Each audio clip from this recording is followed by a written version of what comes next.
Betty. I would like to call to order the January 8th, 2025 regular City Council meeting. I'm going to be standing in a moment, and I hope you will too, for the Pledge of Allegiance. But at the end of that, please don't take a seat, as Councilmember Carnevale will be offering an invocation. So if you will, please stand.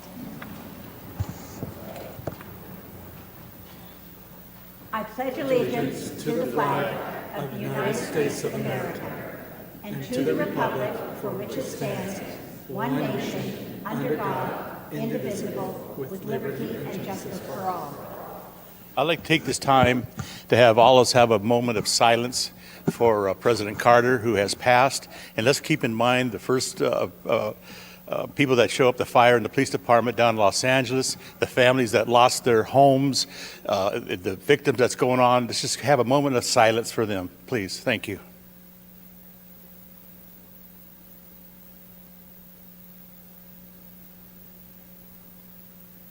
Thank you very much. City Clerk, are there any changes to the agenda, please? Mayor, we'll do the roll call first. Okay, got it. So, Councilmember Carnevale, Here? Councilmember Lamb, Councilmember Gutierrez, Here. Mayor Pro Tem Gregory, Here. Mayor Ross. I'm here. And just for you folks to know, Councilmember Lamb is not with us this evening. So I move to excuse Councilmember Lamb. She is absent for an illness. Second. Okay, we're going to do a roll call vote. Councilmember Carnevale, Yes. Councilmember Gutierrez, Yes. Mayor Pro Tem Gregory, Yes. Mayor Ross. Yes, Motion carries all ayes. thanks so much. Back to that finalization. I have no changes to the agenda, Mayor. Thank you so much. Public comments now. City Clerk, will you please read the statement of participation for all of our people waiting to speak? Public comment is the opportunity for members of the public to comment on items that are within the City Council's jurisdiction but not on the agenda. Because of restrictions contained in California law, the City Council may not discuss or act on any item not on the agenda, but may briefly respond to statements made or ask a question for clarification. The Mayor may also request a brief response from staff to questions raised during public comment or request that a matter be agendized for a future meeting. Public comment will be limited to 3 minutes. If you are a member of the public and you wish to address the City Council, please complete a request to speak form available at the entrance and submit it to the City Clerk. You will be called upon at the appropriate time. If you have materials and other items to present to the members of the City Council, please do not approach them. All materials shall be presented to the City Clerk for distribution. Thank you very much. Mayor Ross? This is our time that each of the council members can share. Yes, it is. No, I'm sorry. Well, I'm sorry. I thought she had it. I thought you didn't have any. I'm sorry. It was my fault. I thought she said Mayor there Ross, we wasn't do have any. quite a few requests to speak forms, so I'll go ahead and call them up as I receive them. Okay, the first speaker is Carol Lurie, apologies. And Happy New Year to all of you. Good I evening. am a resident at Desert Sands Mobile Home Park on Date Palm. I've brought some of my friends with me that live there. We do have a few complaints. I'd like to start with the odor of the Ramon facility, the marijuana facility there. I can't go out on my patio without smelling that. It's very hideous, and I can't concentrate on reading or doing whatever I want to do on the patio, and I have to go back in sometimes. So I know that they're trying to put a filtration system in there, but I don't think it's been implemented yet, and I'd like to know the status of what's going on there. I know it's a revenue for the city, but we are suffering. Number two, and also it brings down the value of our homes if we do want to sell, I think, because when people come to look at the real estate and they smell that, I don't think they want to come there. Number two is the construction on Highway 111 across from the casino. I'd like to see if we can have an upscale restaurant or a hotel that's rather upscale instead of all the drive-thrus that we see everywhere else. And with the fried foods, if there's some way that we can implement bringing in some upper scale, not residences, but hotels or restaurants for us to enjoy, that we can sit down and enjoy a nice meal. Number three is the billboards on Ramon. If there's any way that we can restrict some of those billboards there and not have so many in there, and maybe upgrade the entrances to our city on Ramon or Date Palm.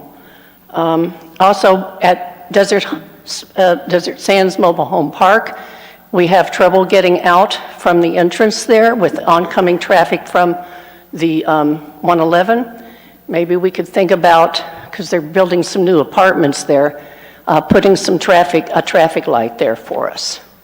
That's all I have to say. Thank you so much for your comment. Thank you. The next speaker is Greg Astley.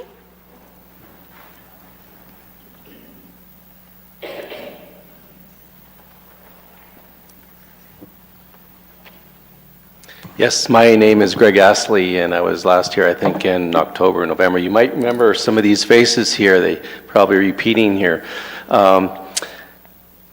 I'm not here to really complain anymore about the pot smell, surprise, but I am here to talk about the actions being taken to mitigate that. And a lot of it is, I think,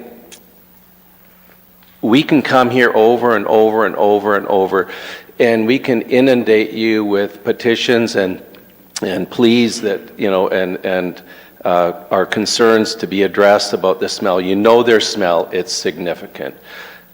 But what is going to be done about the smell, and what is the city doing about it? What have they done? What are they doing, and what are they going to do?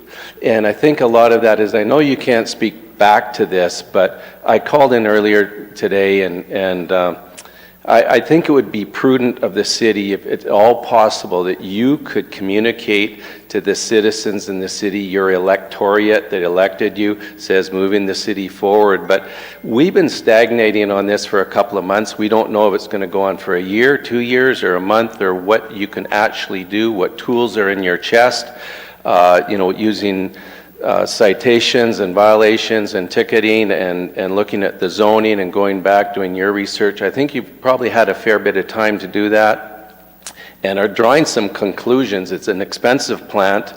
It's not just going to vanish the snap of fingers. But if it was enveloped and built properly, it should be enclosed and there should be no odor. I think we can all agree on that. But that's not the case. So it falls back on the city to say, you know, to enforce the laws and the permitting of the facility. It was not supposed to have any odor, but and let them have the time that they need to bring in the equipment, whatever it is that they're doing. But we're kept in the dark. We don't know where's my time? I got a half a minute here. But we don't know what's going on, what the city is doing. Do you agree with it? Don't you agree with it? What can you do about it? What you're trying to do about it? What the plant is trying to do about it? And some time frames would be essential to say, hey, do we have to put up with it another month, another month, another month? But we don't know. So there's like, what's the end? Where's the end target? So if that could be addressed by the city and kind of shared, we've got a tool to share with 1,100 residents within the park to say they're not all here. You don't want 1,100 people here. But we could share that information and put some people at ease if we knew what actions were going to take place and are taking place.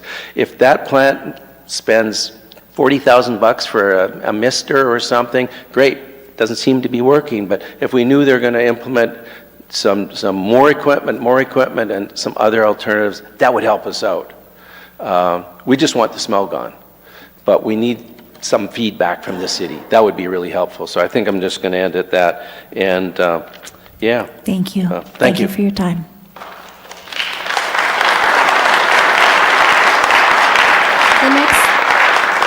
The next speaker is Christine Anderson.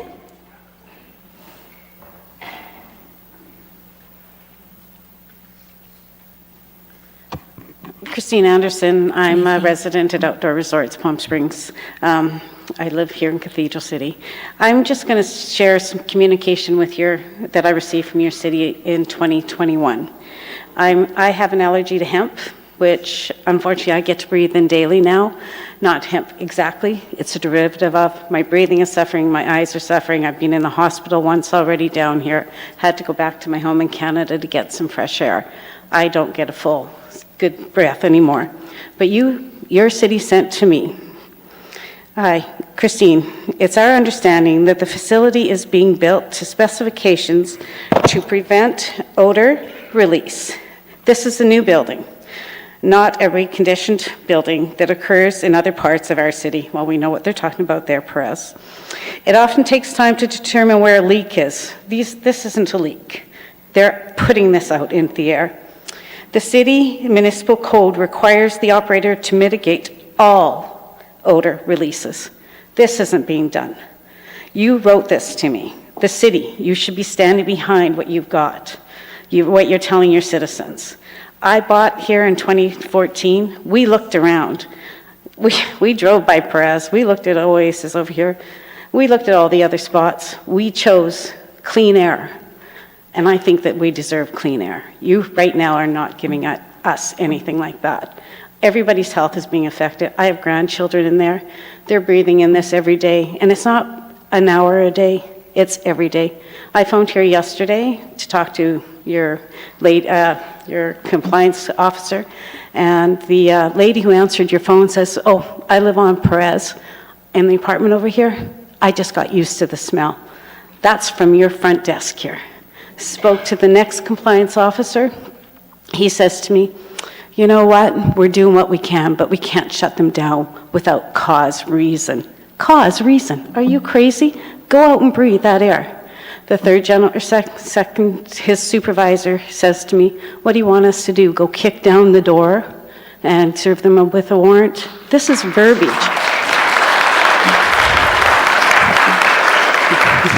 Maybe you should be listening to that employee. I on myself said, no, just go knock on the door, serve them that warrant, shut them down. They're on a temporary operations right now, because everybody's been told, shut them down. Think about us. Oh, actually, that Rogan report last night, I hope you all watched it. You all don't look very good in it. I'm hoping you prove him wrong and actually do something for your citizens. Thank you, ma'am.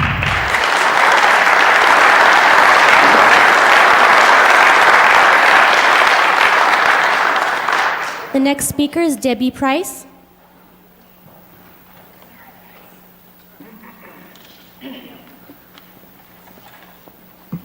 Hi, folks. You probably know who I am already because I've been here several times. Good evening. Good evening. So at the last meeting of the council, Andy with Code Compliance came out and told our residents that the smell was better. Well, I'm going to tell you that's really laughable, and it was total misinformation. So we came back after Christmas and we opened our RV and we could barely walk in because the cannabis smell was so flipping bad. That one night we walked our dog around 7:30 and could hardly breathe from the smell.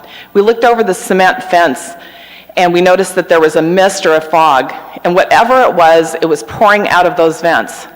Walking a bit further, it began to smell like cookies. Really? It smelled like my neighbor who made pot brownies back in the 70s, and that is totally unacceptable. So on the way back, we made a stop in Barstow. You guys talked about that, remember? Where Andy said that the scrubbers were working well with no smell. I also want you to know that I did talk to City Hall, and they said that they could not stand the smell, and that is from the City Hall. We pulled off the highway and could immediately smell the pot. And 2 points of interest for you to reflect on is that there is a desert on 2 sides of this operation, and it appears to be non-residential zoning. There were many fast food restaurants, and there were no resorts, homes, residents, anything within that area. So another piece of government misinformation was given. Did you think we were not going to investigate this? One of our residents pulled the permit for the mitigation system. There was no mention of the company that put it in, and it was only $40,000. Did the applicant and the contractor put this in? There's no business name as to who would be putting this in or what system. And all of my contacts and my research told me that a system that could extract approximately only 85% of the particulates is cost prohibitive. You guys have got to decide what is important here. You're the elected officials that are supposed to look out for us, the people of this city. You're not doing a very good job. Do you even care about us, or is it only the money that matters to you? If the only way you can run the city is from pot revenue, Cathedral City is in big trouble. We have lost value in our properties.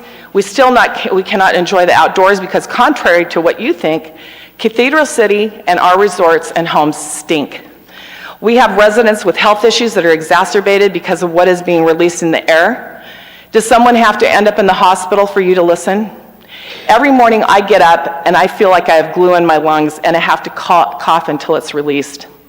I hope you watched the Rogan Report the other night because it was not very flattering comments about you folks as mayor and council. We've had enough and we will not quit. We, the residents and owners of Outdoor Resort Palm Springs and also some other wonderful resorts, are not asking anymore for you to stop. We are demanding you to do it. Thank you.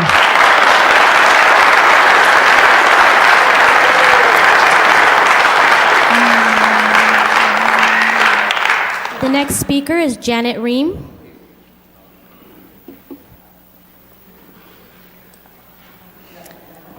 Good evening. Good evening. This is my third time speaking here, and I didn't write any notes or anything because every time I sit down, I get so angry. When I requested some information from the city on the use permits and things back to 17, our resort was called an RV park. We all own our own property. We all own our own RVs. We do not come and go weekly, daily, monthly. We spend most of us spend 4 to 6 months, and we have been ruined. We can't go out, and we plan a dinner to sit on our patio. Then we get these big wafts of the smell that stinks to high heaven. We are not getting any rest. Now you walk into your RV, and that's the first thing you smell is nothing but the pot smell. Your cars, anywhere you go, friends go to get in your car, and they go, "You've been smoking pot?" No, it's where we live. We are human beings. We deserve a chance to have our fresh air back. If this place has not since March, had opportunity after opportunity to put in filtrations and different things, nothing has stopped it. There are ways they need to be shut down. If the people who own that building and the city needs revenue, there are other opportunities that can be put into place to turn that into a profitable business without being a pot smell that we all have to live with. We are closer than anybody. Down my street where I live right at almost at the end of the building, so we get it really bad. Like I said, we are all human beings here, and we deserve to be treated like that and have the opportunity to have our happy place back without the stench of the marijuana grow. Thank you. Thank you.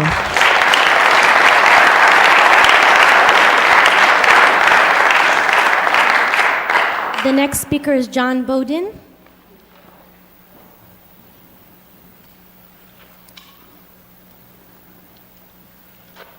Good evening. Good evening, Councilman and Mayor.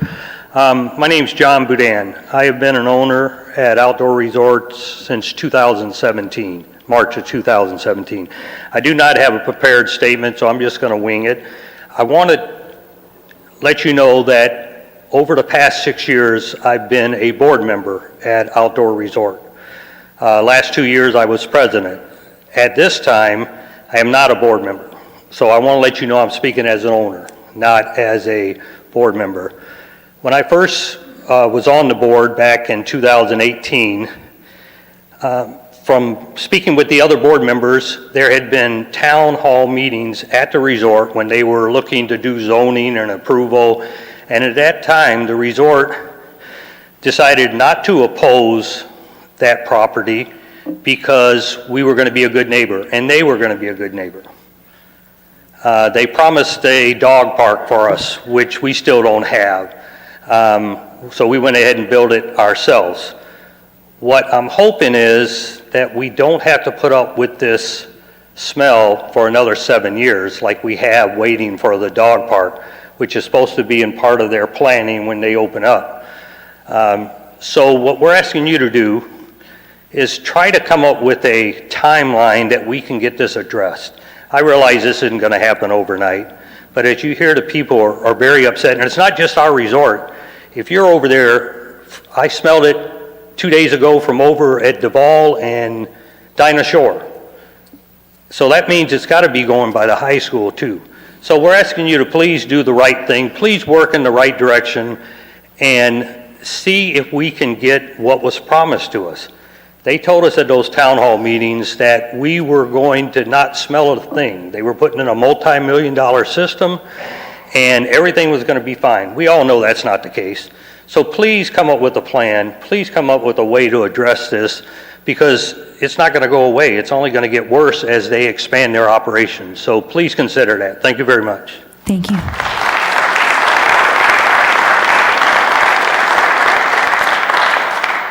The next speaker is Nancy Bozoyan.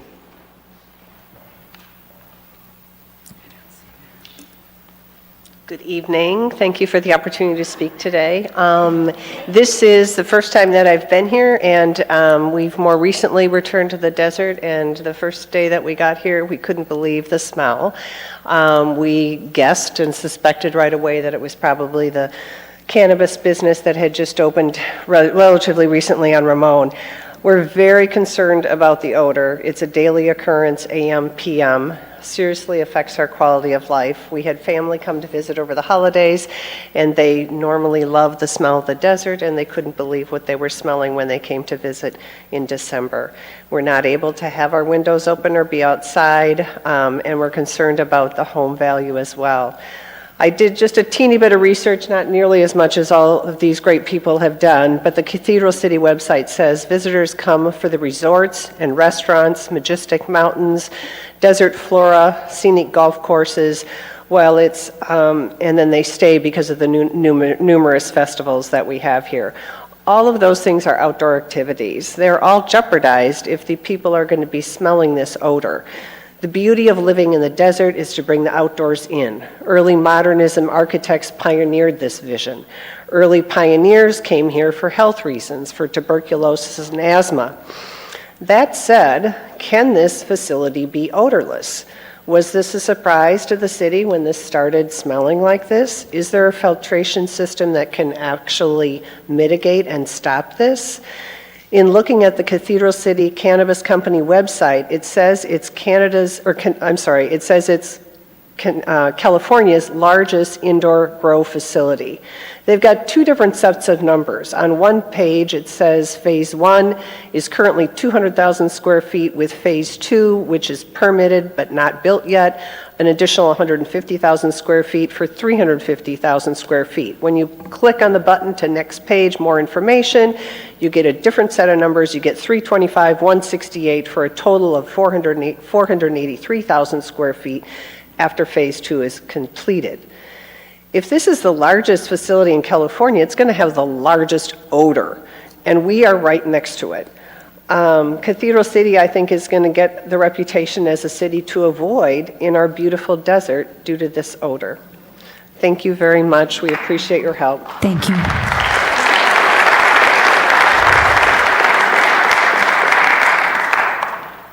The next speaker is Paul Bozoyan.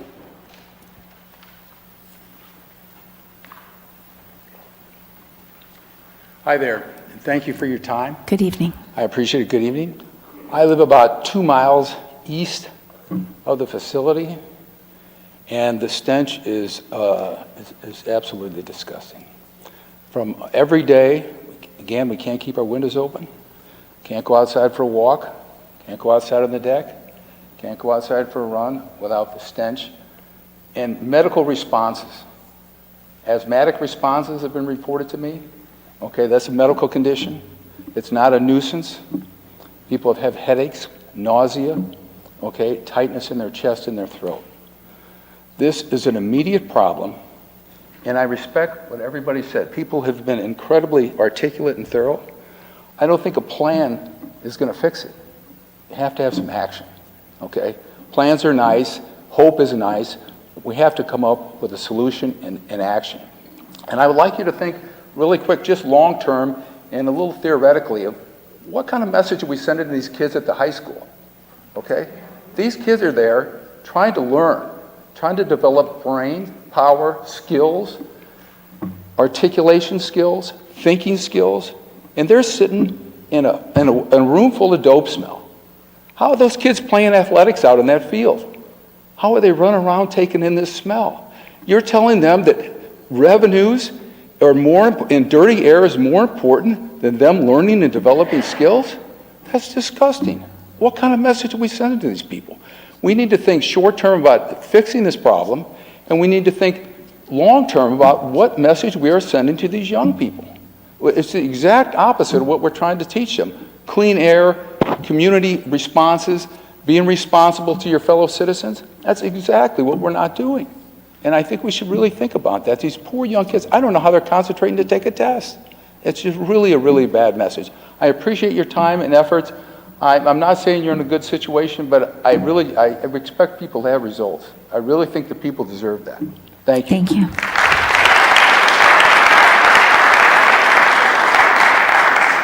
The next speaker is Mary Ellen Muir.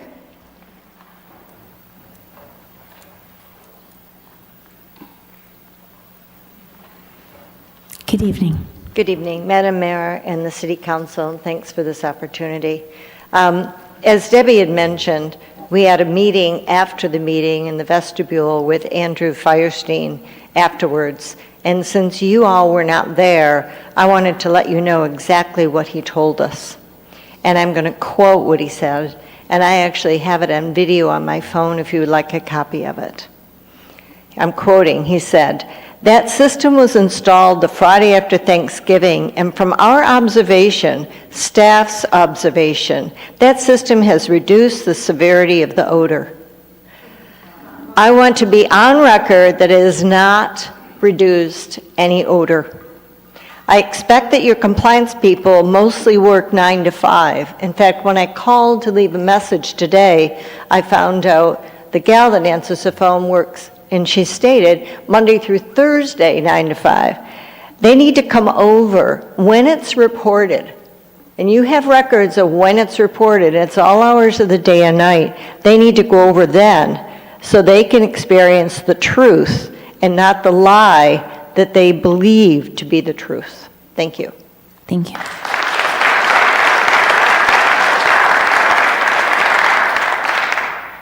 The next speaker is Gail McDonald.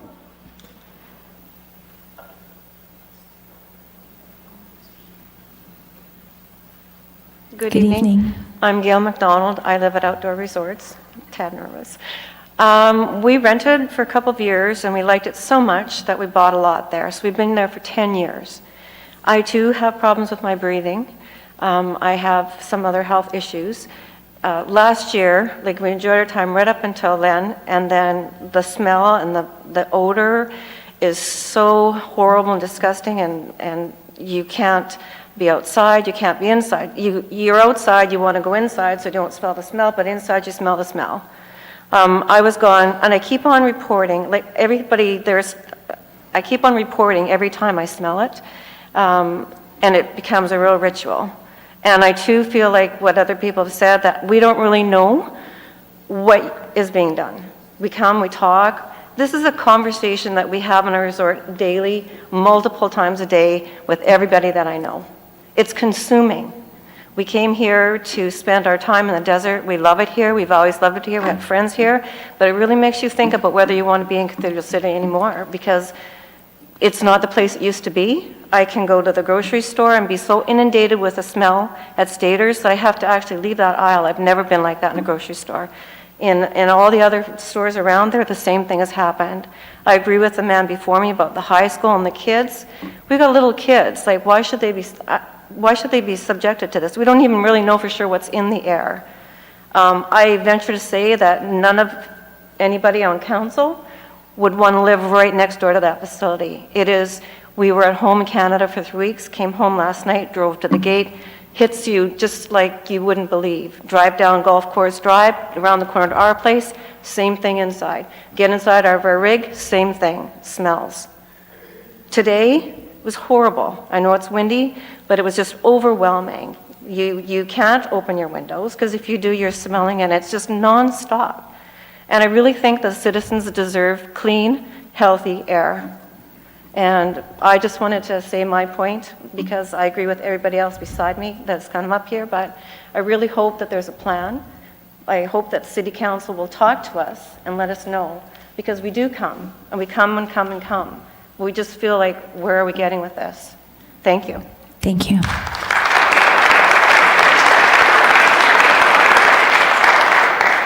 The next speaker is Georgine Fairbanks.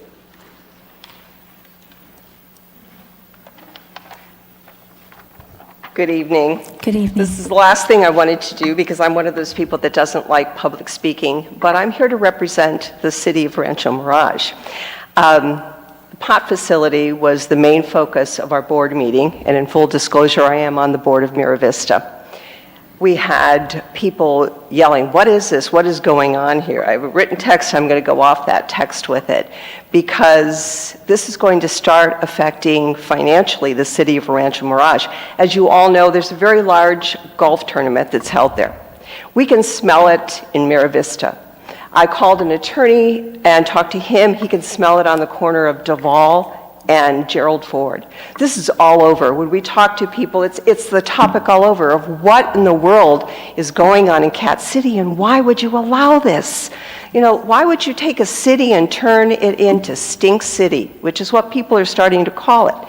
And now it's not affecting just your city, it's affecting cities nearby. I got off a plane in November in Palm Springs, walked down onto the tarmac, and the first thing I went is, oh God, I'm here, pot smell in the air in Palm Springs. So when we start having things canceled, I wouldn't want to be a golfer if I had a major golf tournament showing up and I had my golfers smelling that, I wouldn't be there the next year. So you guys are going to start having some major problems from other cities other than just Cat City. I also want to mention, I don't know what it is we're breathing. We can't get answers from anybody. You know, we're a group of people, we know pot. We grew up in the 60s and 70s, we went to college, never smelled anything like that. It seems to be twice a day there's a mass release of something. You go outside, it burns your lungs. My daughter was here on New Year's Eve, and we walked out, we heard fireworks, and we walked out on the golf course because we wanted to see if we could see the fireworks, if they were agua caliente. My daughter has asthma. She walked out and she went, oh my God, I can't breathe. I have to go back in. She went back in. We can't walk in the morning. It's affected our way of life. It's not just our property values, it's just the whole thing. And it's the image of your city. I can't imagine that you want your city to be known as this. Businesses. I've always shopped at Stater Brothers. First I had to deal with the homeless and trying to figure out where to park so that I came out and was safe. And now I have to deal with the smell of that, and I don't go there anymore. And I feel bad. And some of my favorite restaurants, I won't go sit on the patio of Don and Sweet Sue's, sit on the patio of Trilusa. Who wants to smell that? Something needs to be done. You guys have the power. You issue permits to these people. If they are not doing what they're supposed to be doing, you need to lower the boom on them. We should not have to. We're all entitled to live in a place where we enjoy our house, we enjoy the air, we enjoy the facilities, and we enjoy the city. I don't want to come to your city anymore, and I feel bad about that because some of my favorite places are in Cat City, but I go elsewhere. And a lot of other people are going to do that too. So I just really hope you take this seriously, that it's not just the RV park that's next door. It's affecting people all over. And if you put that expansion in place, it's going to go even further. So please, please take some action on this and let us know what's going on. Let us know what we're breathing and let us know what your plans are. We can handle a lot if we know what's going on. Thank you. Thank you so much.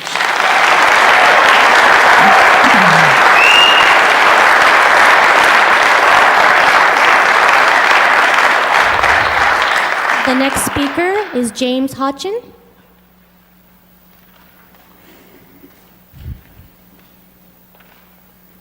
Good evening.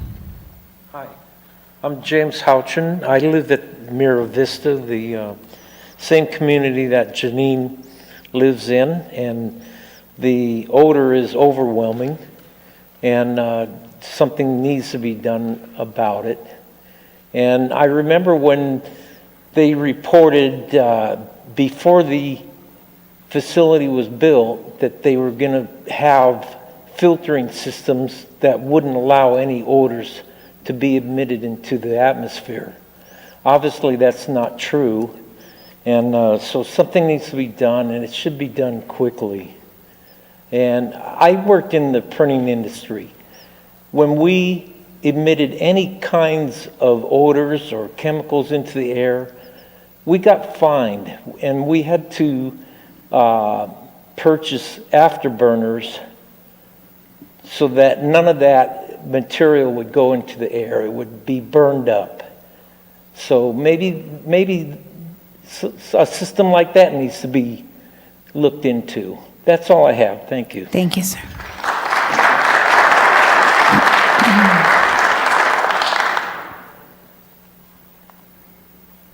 The next speaker is Dean S. I apologize, sir, I could not read the last part. Please state your full name for the record, sir.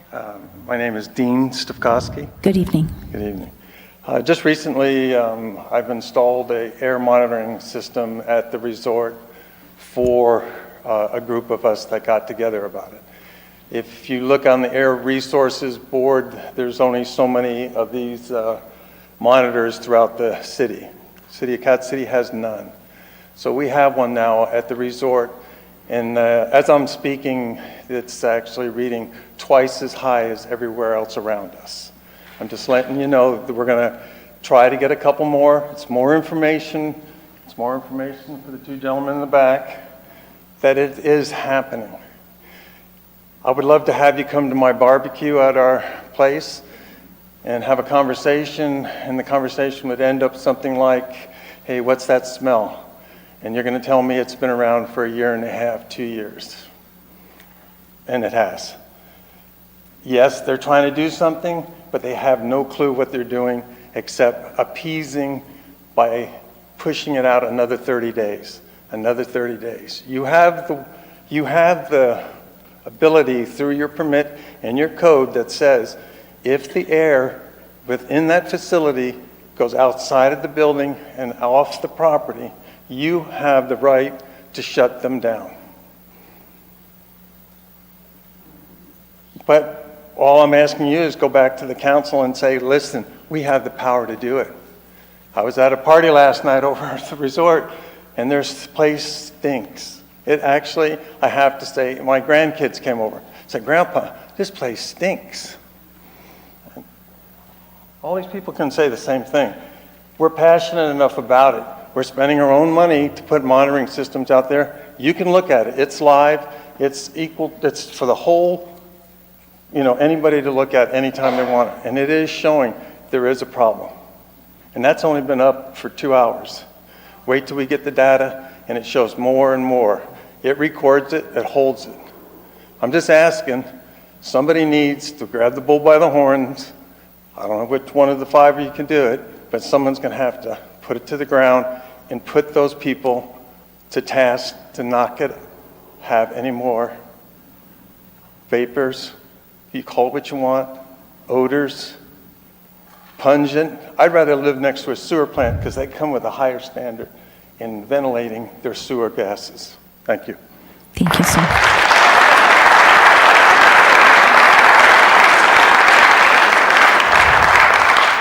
Mayor Ross, I have no more request to speak forms.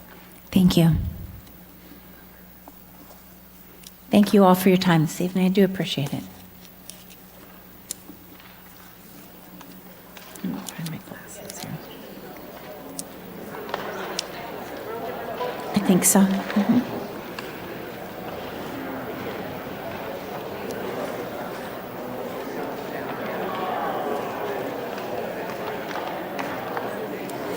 What do you think? They don't want to hear what you've been up to?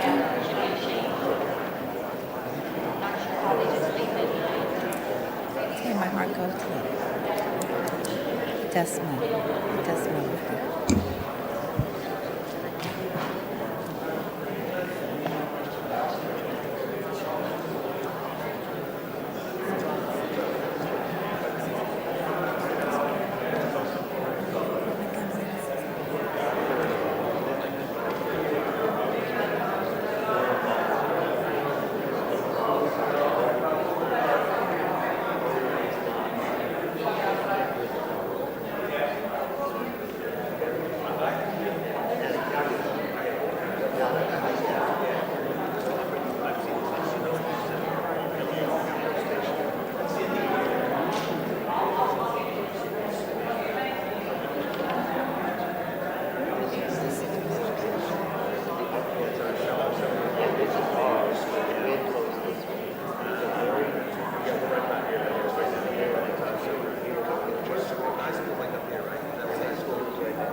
Thank you so much to those who remain. We will start with council comments, and that will begin with the revered Mr. Gregory. Thank you. Thank you very much, Mayor. So it has been busy. It's been almost a month since our last regular meeting, and I know everyone has been busy, both with hopefully some family time, some R&R, but I know many have also been busy with representing the city in various locations and doing city work. So I want to tell everyone, since I'm first, and welcome them to 2025. Happy New Year. This is our first meeting of 2025, and we're looking forward to a very productive year. Immediately after our last meeting, many of us enjoyed our Snowfest here at City Hall. If you guys all still remember Snowfest, remember back then when all of us were younger? That was a great event. I think the format being in the afternoon is better for the snow. The snow lasted better, and yet it was still a fun event for everyone that I spoke to that came. And so I want to, of course, thank the groups that did put it on, our sponsors, and of course our communications and events department that was so instrumental in having that happen. And then the next Monday, December 16th, I did attend the Blue Light ceremony that was held at Rancho Mirage City Hall, in which the families of officers who have given the ultimate sacrifice and lost their life and were not with their families then, of course, at these holidays or any others, they were all honored, and I was happy to see, I know our police chief, George Crum, did participate, and I know I saw our deputy chief, and there were others there representing Cathedral City. So it was a solemn time during the happy season, but it's something that we need to remember. And since the first of the year, our valley has welcomed in the Palm Springs International Film Fest. And I'm sure everyone here knows that our local Mary Pickford Theater right across the way here is one of the host locations for the Palm Springs International Film Fest. And so the city of Cathedral City is one of the proud sponsors of that event. So I did attend, I've attended a couple of films so far. I attended the opening night film and then the gala with some of my colleagues and the city staff that was at the convention center, and then I've actually also attended one of the festival movies so far at the Mary Pickford. The festival goes on through this, well, I think technically through Monday, but the scheduled films are through this Sunday, and I know Family Day is coming up here at the Mary Pickford this weekend, so if anyone is listening and is interested in that, they just can check out the Palm Springs International Film Festival's website. You can look it up. It's widely available, and I encourage people to take advantage of that. It is a worldwide recognized film festival. It is right here in our backyard. In fact, films are screening right now just a few hundred yards away from us. And so I encourage everyone that can to take advantage of that. And then earlier today, I did represent the city at the Riverside County Transportation Commission meeting. That was in Riverside. A number, of course, important items. There was a big report on the 1591 express lanes. I don't know if they're widely used by too many city residents and visitors, but probably, I mean, all of us go that way, so it's very important that we continue to participate in those. There were some guidelines on some of the grants that are upcoming. I know our Public Works and Engineering departments, the director in particular, participates on the committees that help set those, and the commission did adopt those guidelines that were recommended. So with that, I do want to just note that we do have our goal setting coming up here we'll be meeting once before then, but it'll be shortly after that.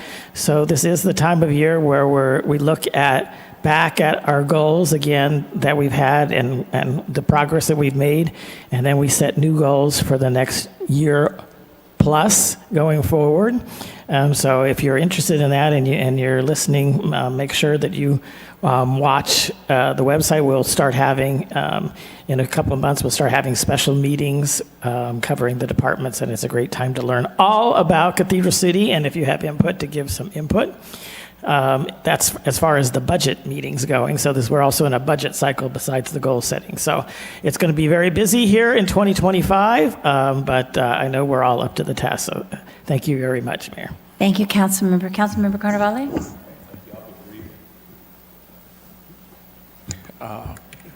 As well, wishing everyone a happy new year. Although I didn't attend very many committee or commissions through the holiday seasons, I was still taking calls from constituents for multiple reasons. Marijuana was one of them, smell of marijuana, co-compliance issues, and road concerns. And I'm really glad to be able to help when they call one-on-one, and I can get them help. I think the best news I got right now is I spoke with Fountainhead developer, and he's pleased to say there's a lot of project going on with Starbucks and Chipotle, and I believe that Farmer Boys, Brothers Farmer Boys, and the Circle K should start construction in February. So that's going to see some action there. And then, of course, we got he's going to want a grand opening, grand opening right around March or April. So it's moving along. He's made some big steps. He's had some setbacks, but that being said, he's doing very well. Getting that done. And that's all I have, Madam Mayor. Thank you so much, Councilmember. Councilmember Gutierrez? Thank you, Mayor. Good evening, everyone. Since we last met, lots has happened. Of course, we celebrated Christmas, and I want to wish everyone a Happy New Year. And of course, I attended, I'm not going to repeat a lot of things, but I'll just briefly mention them. I attended the Christmas tree lighting ceremony here at City Hall, and I also attended Snowfest. It was a beautiful event. I also attended the employees' Christmas party here at Agua Caliente Casino. Our table was the only table that did not win any raffle prizes at all. Okay. Let's see, even though many events are still to come, one of the largest events is happening right now, and that is the Palm Springs Film Festival, and we do take part of it. And as mentioned earlier, the Mayor Pickford Theater is a part of it, and it's a beautiful theater that you can go and enjoy some of the great movies that you can see and that cannot be seen in other theaters. Now, I also had a couple of phone calls from constituents regarding illegal food vendors, code enforcement issues, abandoned shopping carts, and commercial vehicles parked in residential neighborhoods, and a few other issues that were reported to our city manager or through our city, Cathedral City app. Now, regarding the cannabis order, I have to agree with the cannabis order that's happening. I don't live next door to the facility, but I do frequent and drive by that particular area, and the odor is pretty strong. I went to Stater Brothers, and as a matter of fact, I did send a text to our city manager that the odor was pretty strong around 11 o'clock when I was there. But whenever I drive by the area, it is pretty strong. And I feel for all these people that come in here and have to tell us that they're experiencing serious problems. So that is a serious problem. So hopefully, if that cannot be adequately dealt with, hopefully council will deal with that. And I have seen a lot of these people that live at Outdoor Resort. I'm a real estate broker, and I have seen I look at the market, what's going on throughout the Coachella Valley, specifically in Cathedral City, and I have seen many properties go off for sale in that particular neighborhood, and many of those lots have significant price reductions on their lots. So they're not just talking, they are actually moving out, and they want to move out quick. So they're dropping the prices by 15 to 20% each and every week. You can just see the price reductions from our real estate MLS company sends us weekly updates, and it tells us all the properties that were reduced. Most of the properties are at the outdoor resorts. So hopefully the order can be mitigated. If not, hopefully council will do something about it. And tomorrow I will be attending the Coachella Valley Association Governments Conservation meeting. And I also had a meeting with our assistant city manager to talk about today's agenda or tonight's agenda. And that concludes my report, Mayor. Thank you. Thank you very much, Councilmember. We have had a long break for the holidays. Happy New Year to everybody. I've had time to get some things done, things that we seem to never have time to do. I hope you had a great holiday season as well. Let's make it a great one.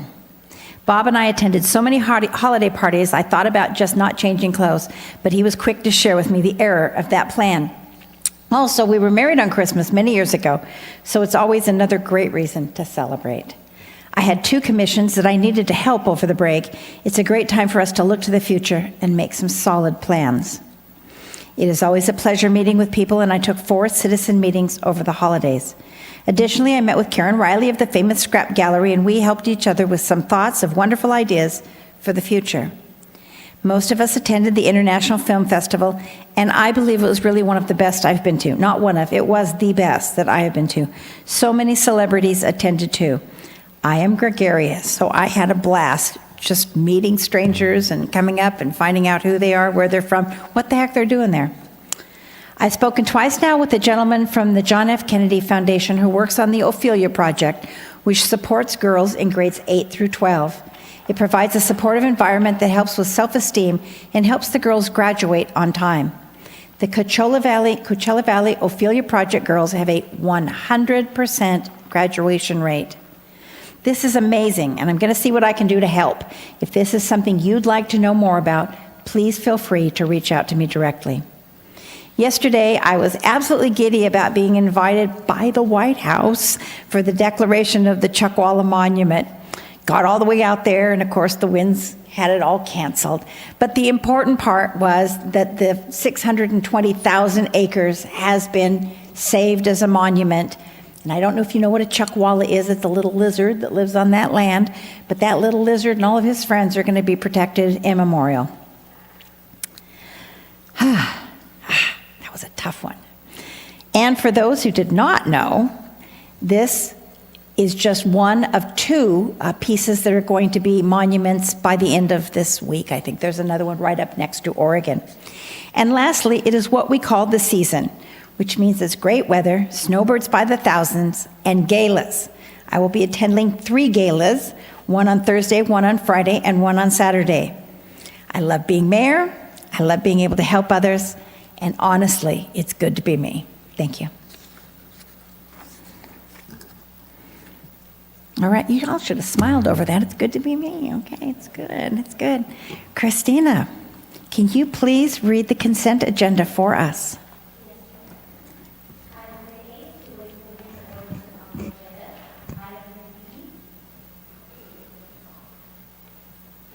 And we can just barely hear you.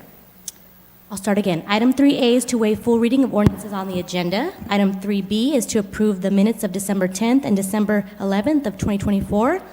Item 3C is to waive reading beyond the title, provide second reading by title only, and adopt an ordinance to amend Title 9 and Title 12 of the Cathedral City Municipal Code by amending Chapters 9.12, 9.14, 12.12, and 12.32. Item 3D is to conduct second reading and adopt an ordinance authorizing the levy of a special tax within Improvement Area Number 22 of the City of Cathedral City Community Facilities District Number 2006-1. Item 3E is to accept and approve the Tropical Storm Hillary soil removal from Ophelia Bringus Memorial Bridge grade control structure and Date Palm Drive Bridge channel lining as complete, authorize the city manager to execute and file a notice of completion, and authorize the release of retention funds to the Conterra Construction Corporation upon expiration of the notice of completion. And that concludes the consent agenda. Thank you so much. Are there any members of the public who wish to comment on any of the items on the consent agenda? I did not receive any requests to speak forms. If you're a member of the public and you wish to comment on this item, please raise your hand. And I see none, Mayor. Thank you. Are there any comments from council? Move approval of the consent agenda. Will you take a roll call, please? One Oh, mine just came up. I didn't know. Okay, we have a motion by Mayor Pro Tem Gregory and a second by Councilmember Carnevale. Please vote.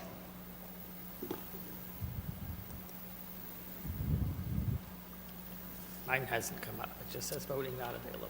Okay, do you want to verbalize your vote, Mayor Pro Tem? I vote aye.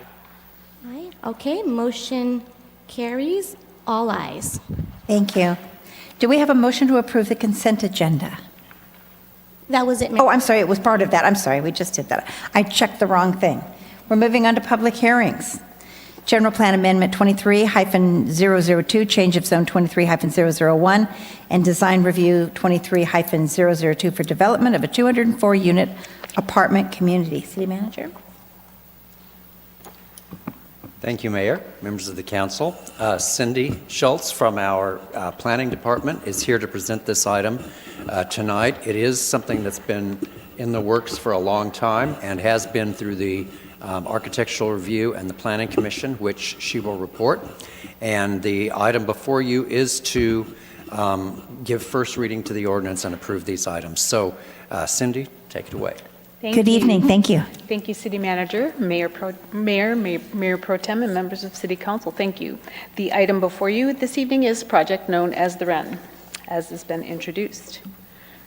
So I'll go very high level and then I'll go into detail. The proposed project before you this evening is subject to 3 applications and a determination on the CEQA meaning California Environmental Quality Act, the CEQA documentation prepared on behalf of the city. First, the applicant is seeking to amend the general plan land use designation from general commercial to medium-high density residential. Secondly, the applicant is requesting a change of zone from planned community commercial to multifamily residential. This designation is intended to permit between 11 and 20 dwelling units per acre. Finally, the applicant is seeking approval of their design review, and along with these applications is to find that the initial study and mitigated negative declaration are acceptable and recommend their adoption. So as was mentioned, the City Council is the final decision maker for this proposal. The Architectural Review Committee and Planning Commission recommendations are being forwarded to Council for consideration on this final decision.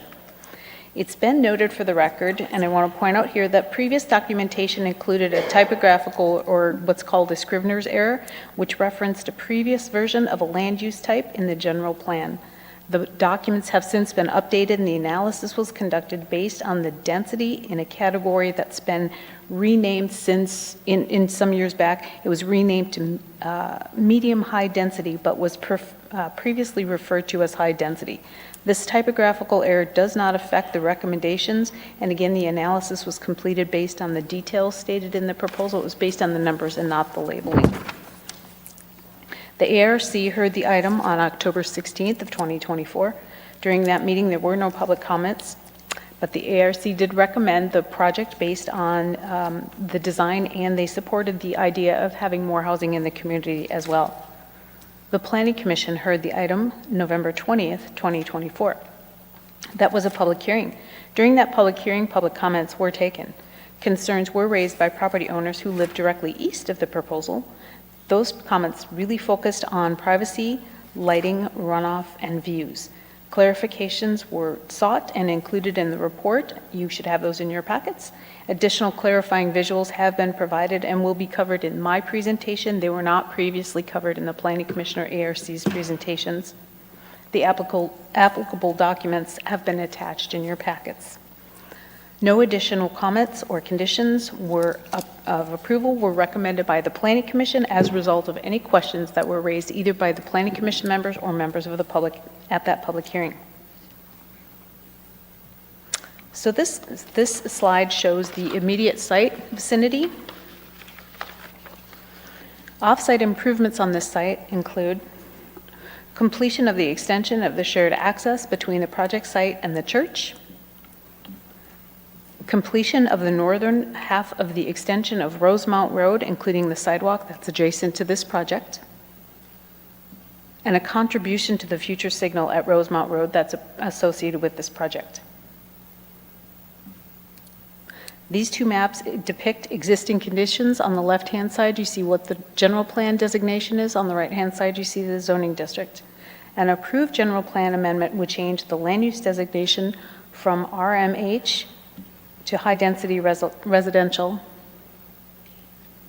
or to residential, high-density residential. For clarification, this is that typographical error that I was referring to that was previously stated as RH, which is high density.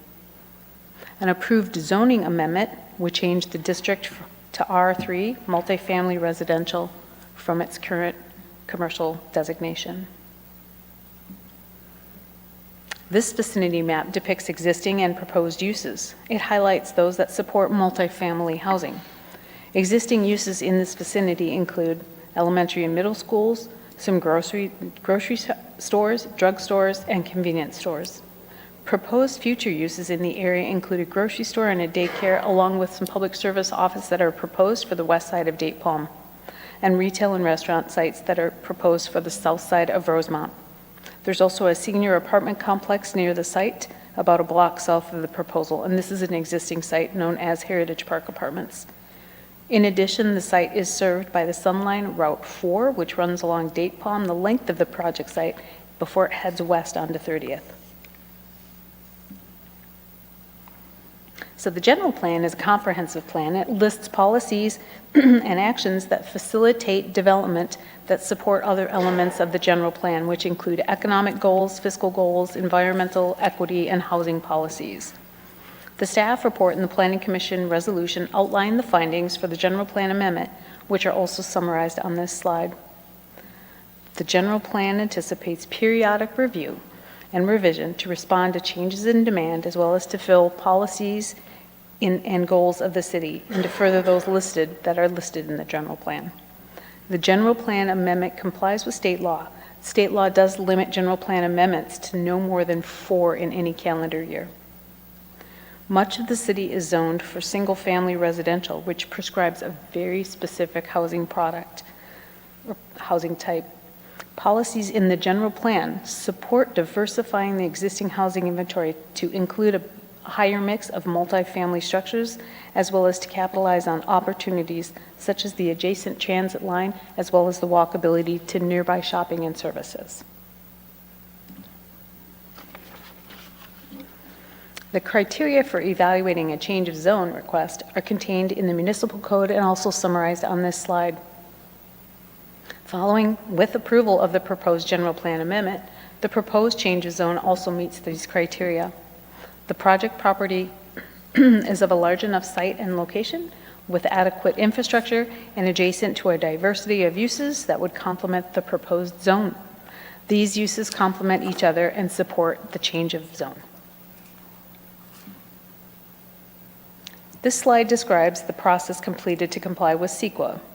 The initial study and record as a whole demonstrate that there is no substantial evidence that the project will have a significant effect on the environment with the implementation of the prescribed mitigation measures.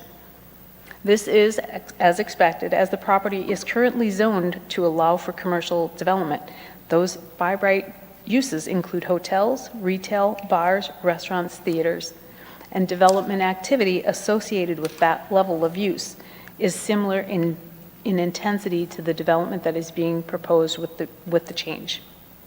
So in accordance with CEQA guidelines, the mitigation monitoring and reporting program portion of the initial study shall serve as the city's reporting program for monitoring the specified mitigation measures.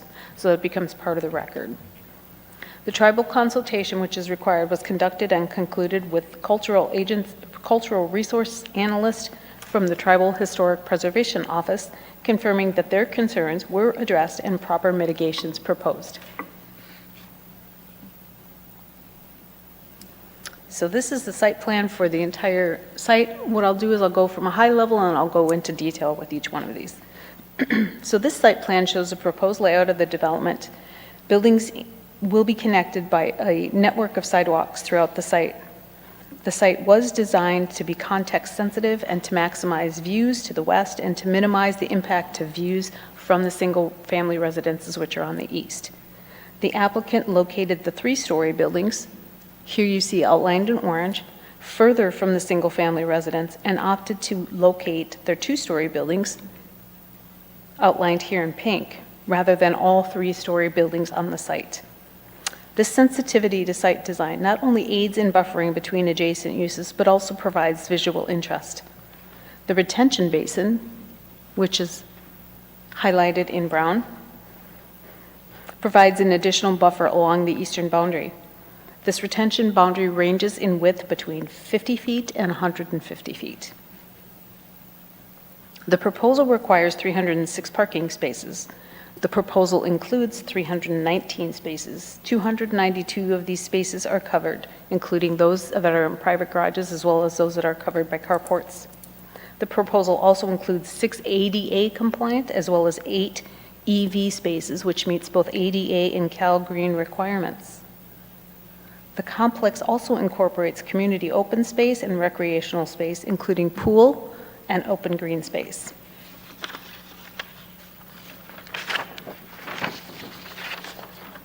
The site will also include a centralized clubhouse facility.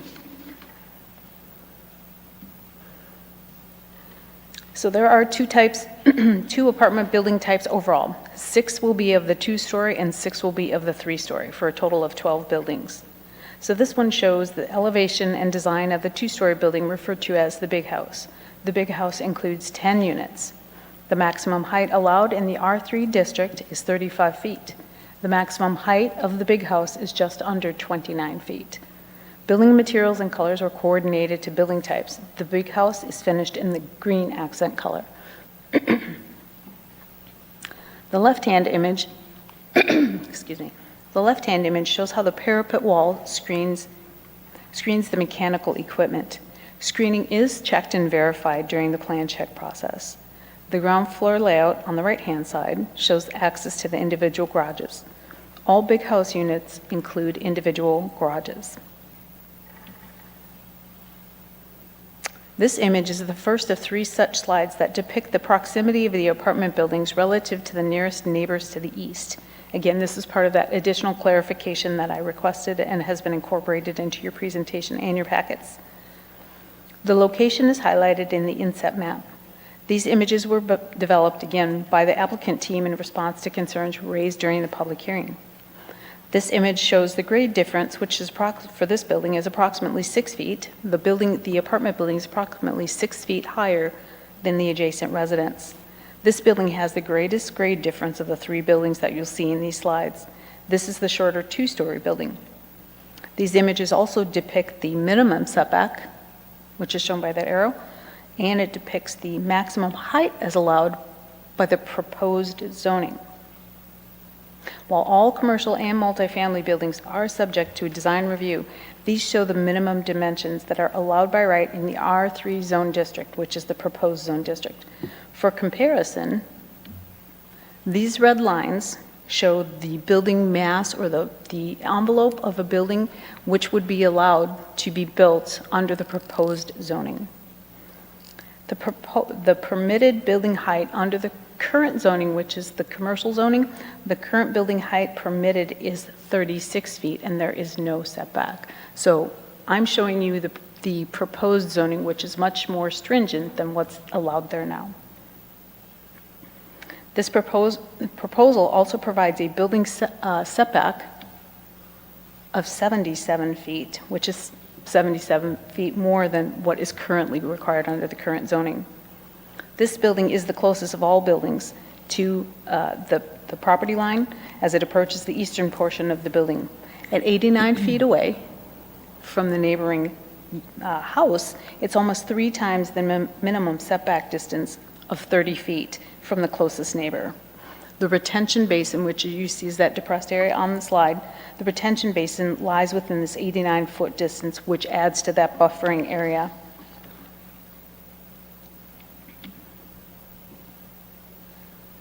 This slide depicts the same information for the building labeled number 7 on the site plan, again shown in the inset map. The grade difference here between the apartment and the existing residence is approximately 3 feet. Again, for clarification purposes, these dimensions are shown and highlighted just for reference. The proposal is set back 85 feet, which is almost 3 times the minimum of a 30-foot setback required. I will move on to the Stack House. So the Stack House is the 3-story building. The Stack House includes 24 apartment units. Both buildings incorporate terracing in the design of the buildings, where the highest portion of the building is in the midsection of the building. What this does is it's a technique to reduce the overall mass and the perceived scale of a building. The tallest portion of the Stack House measures to the maximum height allowed of 35 feet. The Stack House is finished in the blue accent color. 8 of the 24 units in each Stack House building include private garages. So in this one, we have one image. This is the image for the setbacks for building labeled, that's shown in this inset map here.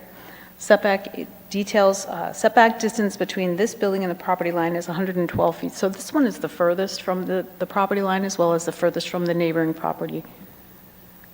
So that shows those similar dimensions.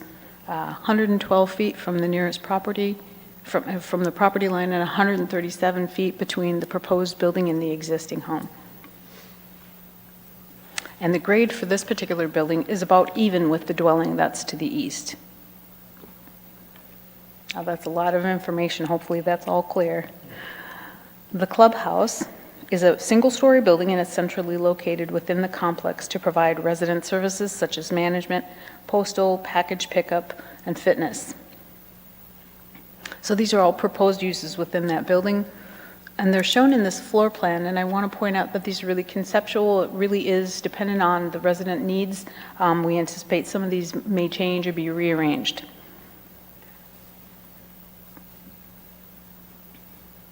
So the last thing that we really look at is the landscape plan.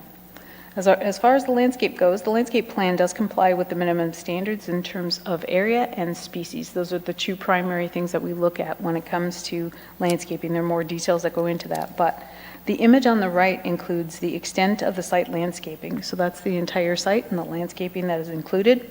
The pool area details are shown on the left. May I just ask you a question? Because if we go back on, I won't remember. Is the green portion a park? The green portion there on the right-hand side, Yes. to the right? Yes. Yeah, it's a green space. It's a private for the residents. But it's not a children's area. Not necessarily. I've asked the developers team if they have a program for that, if they're going to make it into, pickleball court or a sport court or anything. Swings. Yeah, anything like that, and they have no plans at this time. It really depends on what the resident mix turns out to be. Does that answer your question? It does. All right. And the last of these images, this shows on the right-hand side, you'll see the entry gate that comes off of Rosemount Avenue. So this is the primary entry to the facility. This main entry gate will include the call box and the bypass for residents.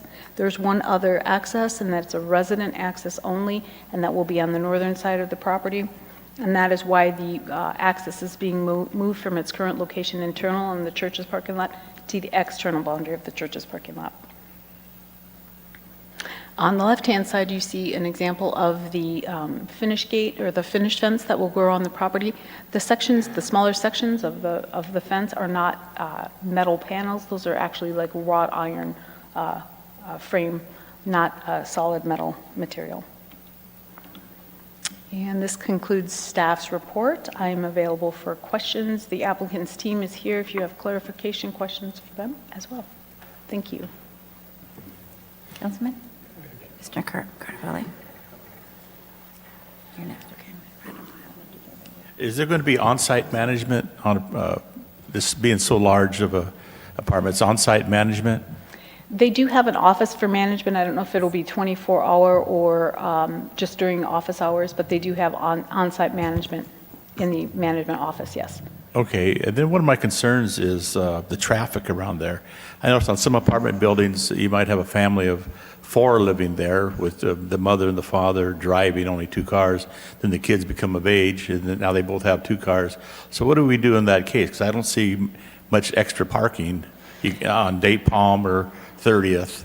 So what do we do in a case like that, overflow parking? So really, in the cases when it comes to parking, we use kind of a typical average, and it takes into consideration sort of the high end of the average and the low end of the average. There might be a 2-unit apartment that only has 1 vehicle. There might be a 2-unit apartment that has no vehicles. It's highly unusual, but it also takes into factor the cases where someone might have 4 vehicles. So it looks at that, and it requires so many parking spaces. A lot of these parking spaces will be dedicated to each unit, but then there will be open spaces in addition, so that there will be spaces for extra cars and spaces for guests as well. Okay. So I think with 204 units altogether, there's a good variety and a good mix. Plenty of parking. They took that into consideration, but that's great. Well, I'd like just to commend the developers and, that bringing this to Cathedral City. Don't grow any marijuana there, please. We don't need that problem. And we'll make sure we correct that, honestly. We got a lot going on with that. So despite what you might hear tonight, don't let that scare you, but we're working on that too. But this is a beautiful development. We're so excited. I mean, when last time I seen it was a year ago, I think, or so. So thank goodness you kept working on it, and thank you to everybody, the planning and architect committee, to get this through. But it looks absolutely beautiful. Thank you. Thank you, Madam Mayor. Thank you so much. Thank you. Thank you so much for your presentation. I thought it was quite good and hit some of the highlights that we needed to hear. I may have answered my own question, but I will ask if you have the Stack House, which is the one that has the 3-story in the center, and the others. Those are the ones that will be up against Date Palm Road. So I just I'm trying to wrap my head around what will it look like when somebody's driving down Date Palm Road. And I've looked at some of the drawings. I know you had an elevation up, but it showed the garage side, which wouldn't be the Date Palm Road side. It would be it's the other side. So I'm trying to wrap my head around, is that just flat going across there? Are there some articulations? And what is kind of the distance off of Date Palm Road, so that when somebody's driving down, it just doesn't look like a warehouse? Sure. Let me go back to that slide just so that you can get an image, because the way that the buildings are laid out. So this is the one that you're talking about. So here's the Stack House that you're mentioning, these orange ones. Right. So both of these sides are the wider side. Obviously, the garage entrances are on this side. Right. Yeah, you can see my cursor. So the image that we showed that doesn't work very well. The image that we showed shows the other side. Mm-hmm. The back side of this building, or the reverse side of this building, is not much different, other than it has, in place of where the garages are, there are patios. So, and you won't really see those from the road, because that will be obscured by the 6-foot fence. So it'll look very similar to this side. It will have the same terracing feature. It will also have the same types of balconies. The insets will be slightly different from this, but it will look generally the same. I see. So, and I see even here with the coloring, it doesn't look like one flat, and it looks like it does go in and out a little bit. Do you know the approximate distance from the edge of the roadway? I know there's a sidewalk included, and then you're saying there will be a fence along there, I would assume.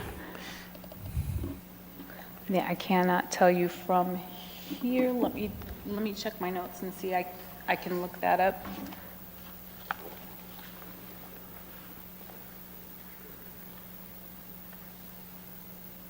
Just curious. We would have the curb, and then we would have, I don't know if there's any space in between, and then the sidewalk, and then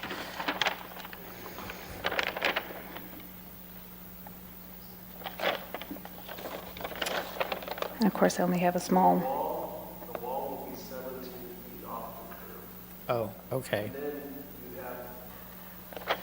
you have the back of the house, which is probably about 20 feet. yeah, it looks like it's between 15 and 20 feet. Okay, all right. So, I'm just, and most of the time, I would think something well-designed like this would have, it's going to make it look nice and not overpowering on the street. Unfortunately, in the valley, there are a couple recent examples in the East Valley where it's been an issue because they built them right up on the street, and so they, of course, people driving down the street, they're kind of overwhelming. So it doesn't sound like you're concerned that that's the case here. No, and I think, really coming back down to it, when we're looking at a product like this, it's not overly congested. So I think one of the things that we really tried to emphasize with these images is that, there was room to put more in there, so they could have pushed it further. They didn't want to. And so really from a marketing perspective and from the developer's perspective, this is a developer's first chance at or first try at multifamily, but he's been developing housing product for a long time. And so really he understands from a perspective what a resident wants to.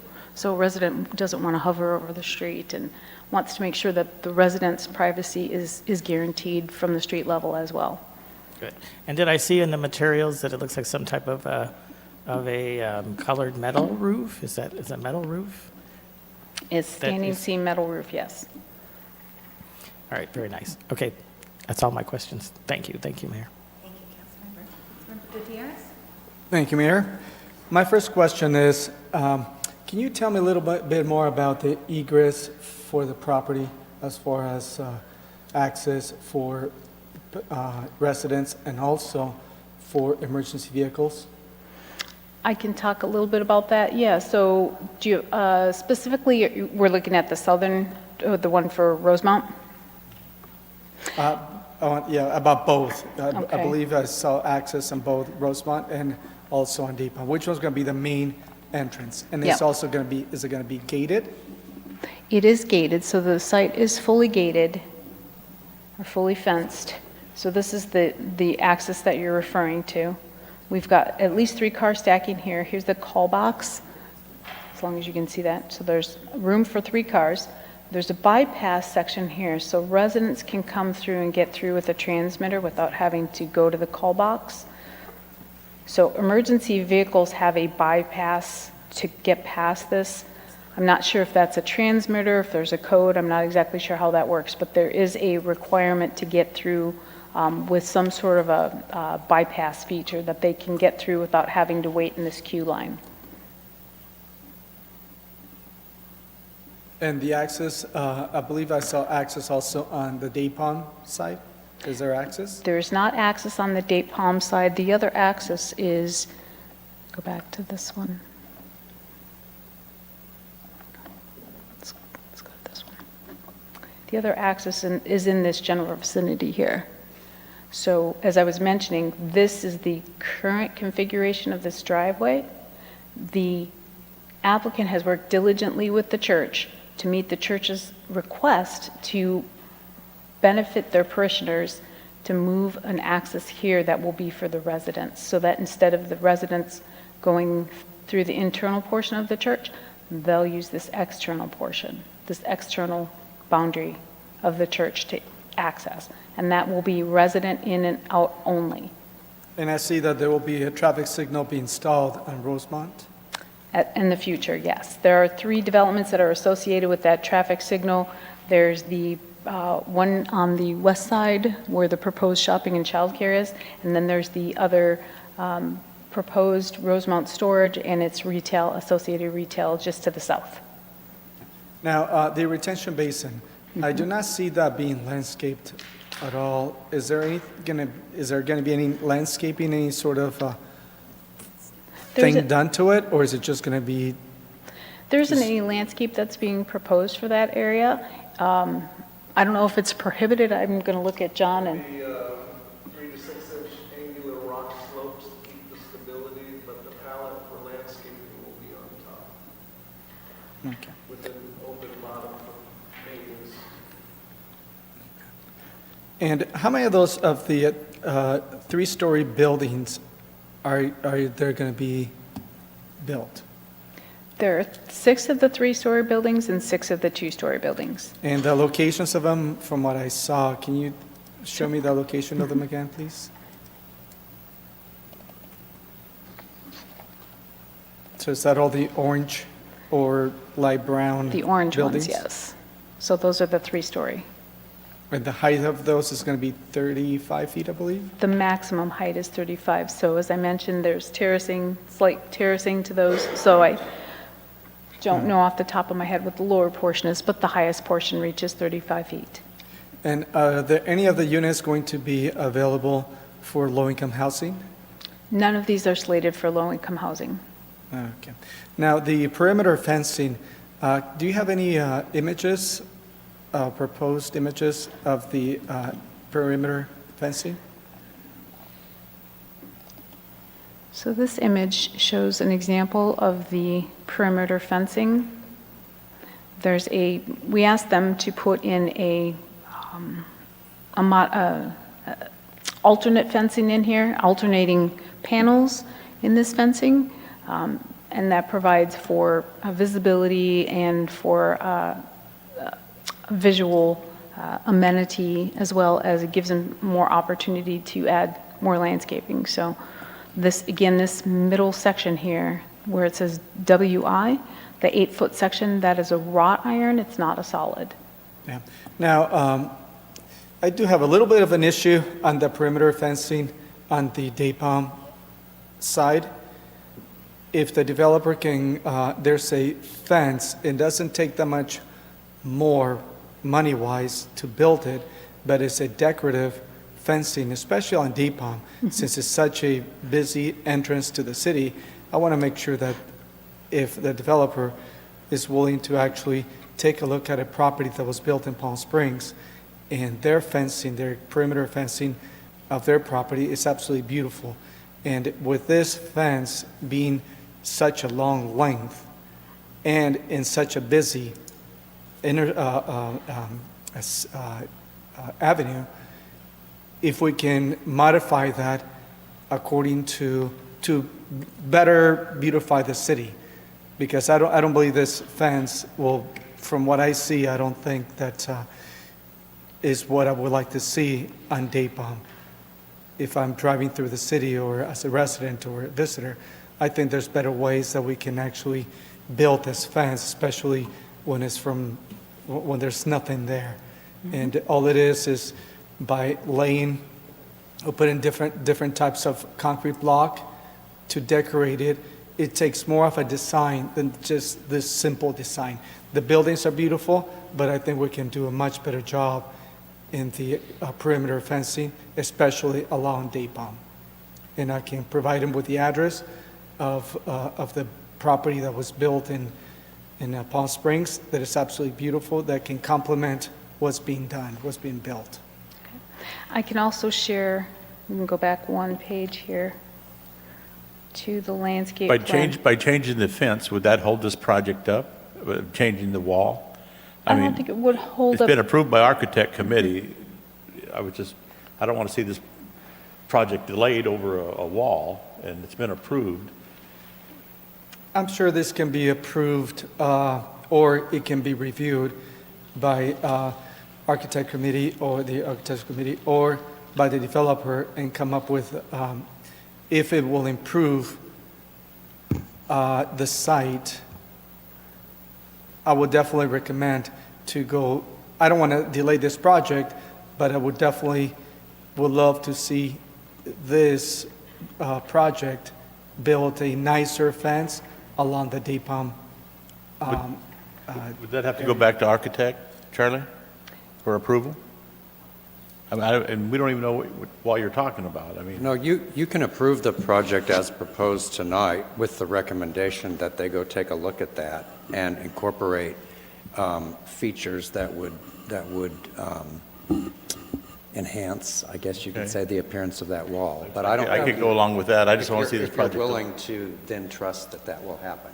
Yeah, I don't want to delay the project either. I just think that we can definitely do this after approval and have the recommendation of the developer seeing other ways, and just, it doesn't have to come to council, just seeing other ways to better beautify the stretch of wall that is going to be about, from what I see, about 600 feet or even longer.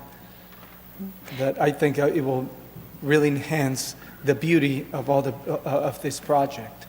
And it will not, like I said, it will not be that much more costly, because all it is laying a few different types of concrete blocks in between, building a couple of columns every 30 feet or whatever it is.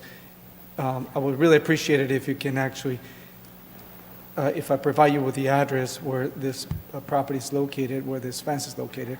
I think it would definitely enhance not just this project, but also the city of Cathedral City, and especially that Day Palm Avenue or Drive. And I really appreciate those comments. And to the applicant's credit, we have had multiple conversations with them on the fencing type, so I think they would be amenable to some sort of a beautification type. I'm happy to work with them. They've been they're very good to work with and receive our comments very well. So I did want to point out as well that there is substantial landscaping along that Date Palm Drive fence side. But we will most certainly take a look at the fence that you're referring to if you've got a location. Some of the landscaping can be altered a little bit, because the fence, the perimeter concrete block fence, will be beautified and it will complement the landscaping much better. Much better. Council, if there's no change to the project unless you identify the change, the condition of approval that affects the wall, and we agree upon something that's going to happen. Otherwise, you're approving the project in front of you. It's great that they'll go and discuss it, but in order to have a requirement to do that, we need to identify the condition of approval, and the developer needs to agree on some action that's going to happen. And I would add that that does not require it to go back necessarily to the Architecture Review Wouldn't Committee. require you to go back to Architecture or Planning Commission, but you do need to articulate what action you want to see happen, and we need to identify the condition of approval in the record and have the developer agree to it. Yeah, I just want to make sure that I don't delay this project, but I would like to definitely talk to the developer in enhancing the view of the perimeter fencing, and at least on Day Palm. The architect that did this, he might not feel conducive with it. He might not like the idea. I mean, is the architect here? You're the architect? I mean, you built this wall thinking this is the best for the project, and now do you have any issues looking to change it, or are you comfortable with this?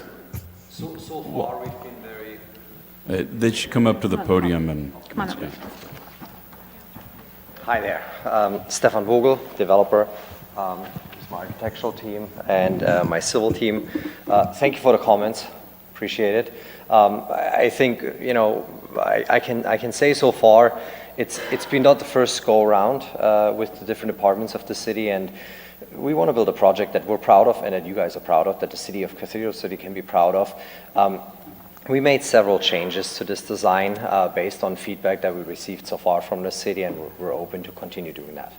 Yeah, your project is beautiful. I just believe that if you can make the fence, it's not going to be a deal breaker, but it will definitely enhance the way people view Cathedral City, and especially when they drive on Day Palm, since it's such a busy intersection. It's also a corridor into our city. Yeah, it's definitely a focal point, I agree. You mentioned you had a specific project that you saw in Palm Springs that would be a great sample. Yes. If you could forward that address, Can you share a little more? I mean, Yes, for the rest of us too? yes. You didn't bring a picture? You were going to suggest this, but you didn't bring a picture or anything? That project is a beautiful project. It's located on the corner of Caballeros, and I believe it's a model. It's kitty corner to the convention center. Okay. And if you just look at the perimeter fencing, take a couple pictures, all you have to do is simulate the same block wall Happy here to look into that. will come close, Yeah. and it's beautiful. It doesn't take that much more. It just design. It will take a little bit, but I don't want to delay this. But I want to make sure that I truly hope that you can change that and beautify it.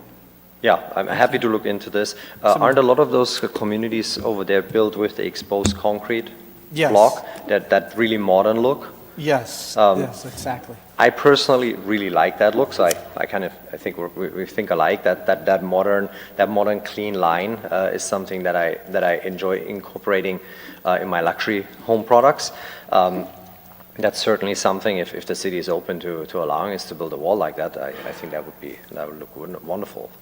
Well, appreciate it. And I can, before the meeting's over, I'm going to try to see if I can get you at least a picture of the fence. Appreciate it. From the computer here, but definitely go out there and take a couple of pictures. But we'll talk right after the meeting. I'll hand the microphone back to Cynthia. Thank you. City Attorney, so how do we handle this if we make a motion for it to pass? How would it stipulate? I'm hoping Cindy can identify the condition of approval that talks about that wall, and we can describe the type of block that you're anticipating using. No, it's actually concrete wall. I'm going to try to. Well, you get the guys look that information. up. Why don't I finish with a couple of questions? Yes. Go right ahead. Except I've lost them. Yeah, instead of stuff. It's an exposed concrete wall. It looks very ultra-modern. I love the look. If you allow us to build it, I'll build it. Okay, can I ask you questions? Okay, no, she's actually left now. Okay. So I'd like to ask you a couple of questions while you guys look at it online and figure this out. So your community center, does it have enough space for meetings, dinners, things where people would like to congregate? As far as the space in there, it really depends on how. Does it have a kitchen? It has it looks like a small kitchen. Let's get this up here so you can see it. Yeah. Can we have the applicant speak about that? They can talk a little bit more about the intention of what they have inside here. Yes. This is really conceptual, but they can speak to that better. So let me just start by telling you, I live in an area like this. And there's a couple of things that I know my neighbors really look for. I mean, it's something that's important to them. Hundreds of people live there. Yes. And one of them is to have this community center where you can gather for a Thanksgiving dinner, or you can celebrate somebody's birthday. And you can have the fire department come and give you an emergency preparedness talk. Correct. Those kinds of things, a community center within where you live. That's number one. The second one is pets. Do you allow pets? Yes, generally, and is there yes. a little pet poo area? I'm a dog person. I have Me three too. at home, so Me too. The answer is yes. If we would go back to the landscape plan, and I don't want to mess up the presentation right now, but the short answer is there's walking trails all around the community, and of course there will be these stations with the poo bags and so great. force, Okay. and Great. to I don't need more accommodate than that because that is an important factor, and they're part of our life, right? Yeah, well, I mean, for some people, other people hate pets, so I'm just touching basically on that. And then let's talk about the community center kitchen. So allow me to back up for a minute, please. When we designed this, obviously the experiences that we all had from COVID were still very fresh when things were shut down and people couldn't go anywhere. So big question when we laid this out and when we thought about what does this community needs to have to accommodate the type of resident that we try to attract is, what kind of amenities, how will these spaces being used?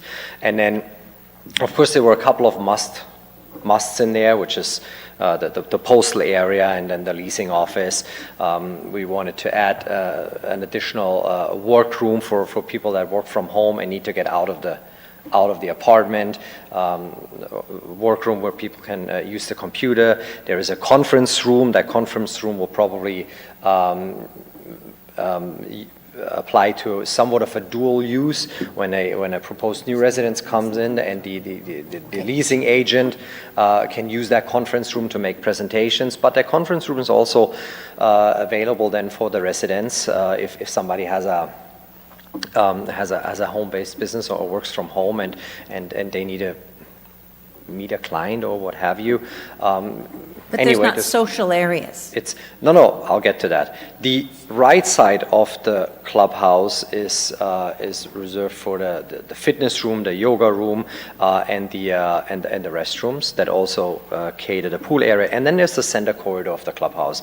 And the center corridor of the clubhouse really has two components. The first third, when you walk in, and I'm not sure if I'm really good with this cursor, but this little area here when you walk in, that's kind of the reception area where people can sit and just available for everybody. And then that second and third section up there, again, although it's conceptual, the idea behind it is that it is available for the entire community to be used. It can also be separated. It's separated by these French doors here, and it can be rented out for kids' birthdays. It has a kitchen in there. It has a bar in there. It can be set up for the residents watching sports games or. How many people will it accommodate? That's a good question. Like I said, right now, conceptually, we have a seating area, a kitchen, and then a pool and a table tennis. I don't know how many people would fit in that area. With the area you said that people could congregate.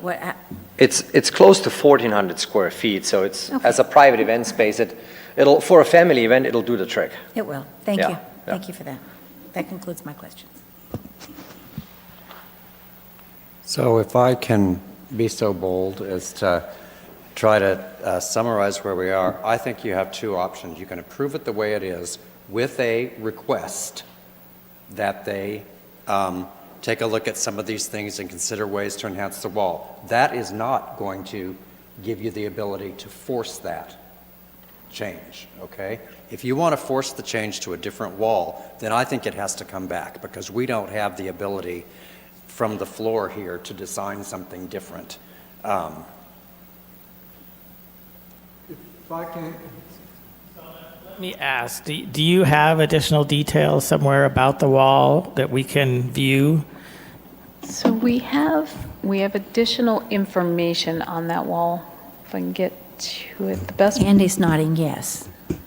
Yeah, it's not. Can big. somebody come to the podium and help Show us us. and view, or Let me see if I can zoom in here for or you. approach and view if we need to look at a computer screen? This is about as close as I Council, can. you could also just agree that it'll come back to the Architectural Review Committee for just the aspect of the wall. But they're all telling us they have additional, so if we could maybe see what they're talking about, somebody approach.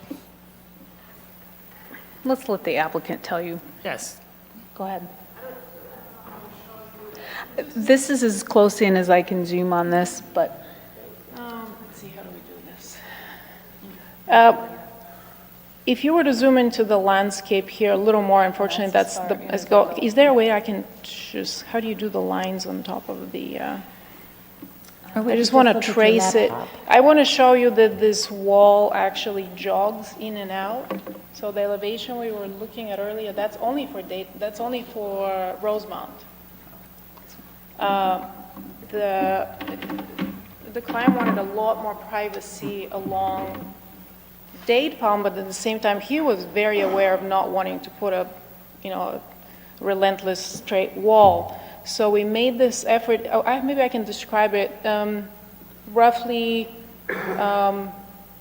at the length of the building, where the building breaks, there's a break where the wall pushes in 5 feet and provides. Yeah, and provides for. Yeah, I wish we could. We didn't provide a zoomed-in detail in the landscape drawings, but if there was just a way to zoom into a higher resolution image, you would see that we made an effort to create pockets where actually the landscape is varied too. It's not just, like the other one's very rhythmic, but it runs for a very short distance, the one facing Rosemount. This one It's like a whole series of varying the landscape and pushing the wall in and out. Now, we do have the break with the wrought iron, but the break is not facing the street. The break is perpendicular to the street to provide for privacy, but still kind of a glimpse in and out, so it's not just plaster that you see. Yeah, so now go ahead. So thank you for showing me the image. Unfortunately, the iPad blocked down and I can screen's black now. reopen it again. But so what I'm seeing from the sample image, there's two elements here.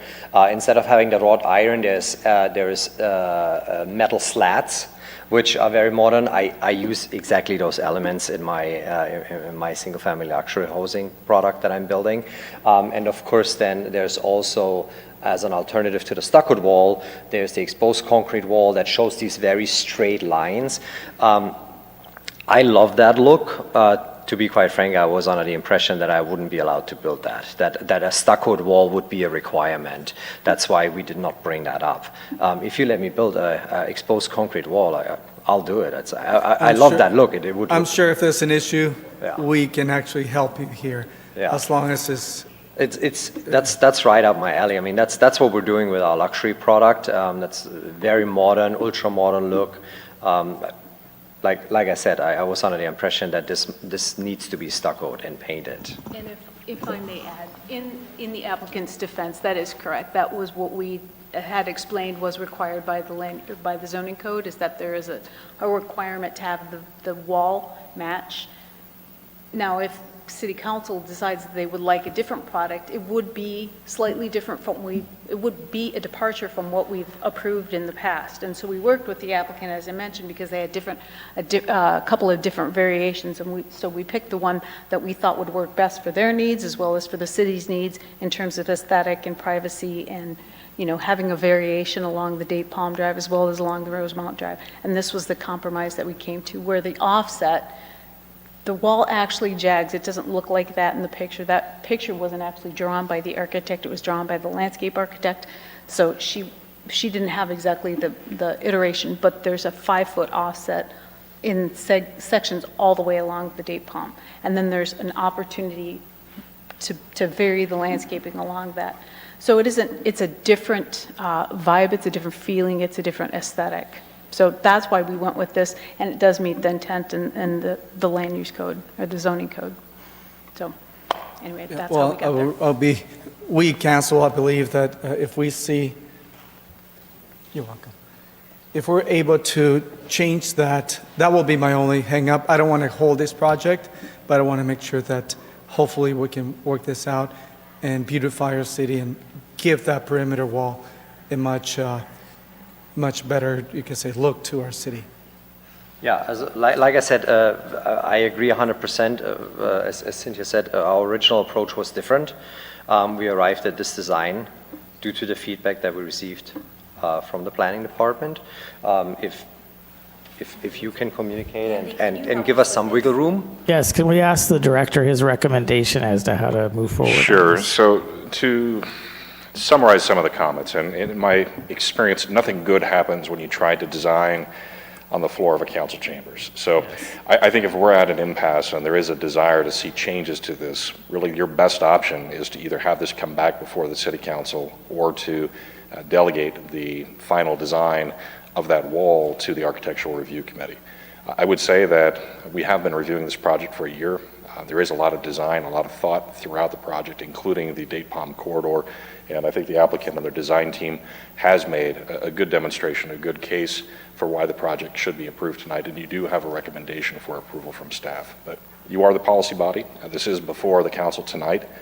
It is my recommendation that we do not design the wall on the floor of the chambers tonight. But if there is a desire to seek changes to that, that either you bring it back before the council or delegate the final approval of the wall to the ARC. I don't believe that the wall is not much of a disagreement here at council, I believe. It's just a change. It's not going to change any of the buildings or design. The sole purpose of this is to enhance the wall, the looks of it.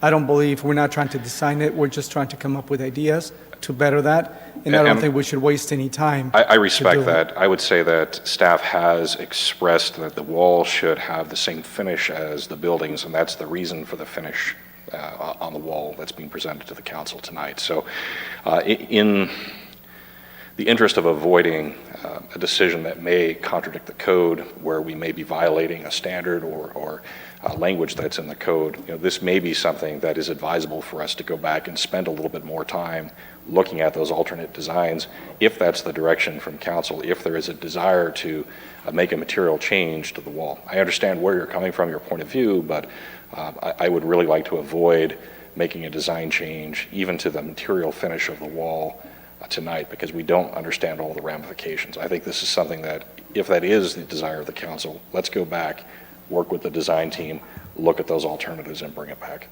So you mean we cannot approve this project by the sole purpose because of the wall? If you want it's to the change desire of the council to change that, I think you've heard from Mr. the City city Attorney? attorney that we should have a specific condition of approval.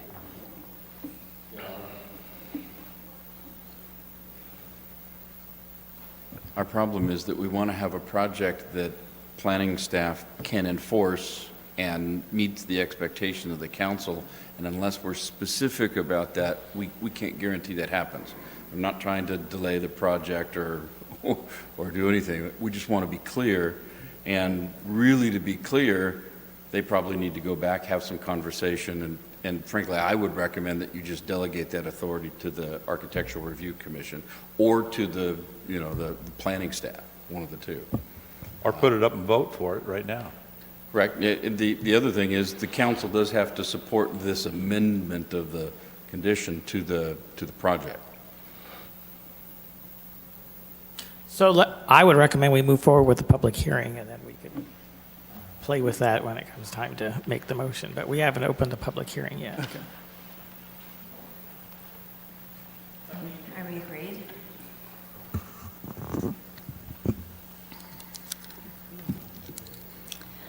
I am once I get glasses on. Before then, no chance.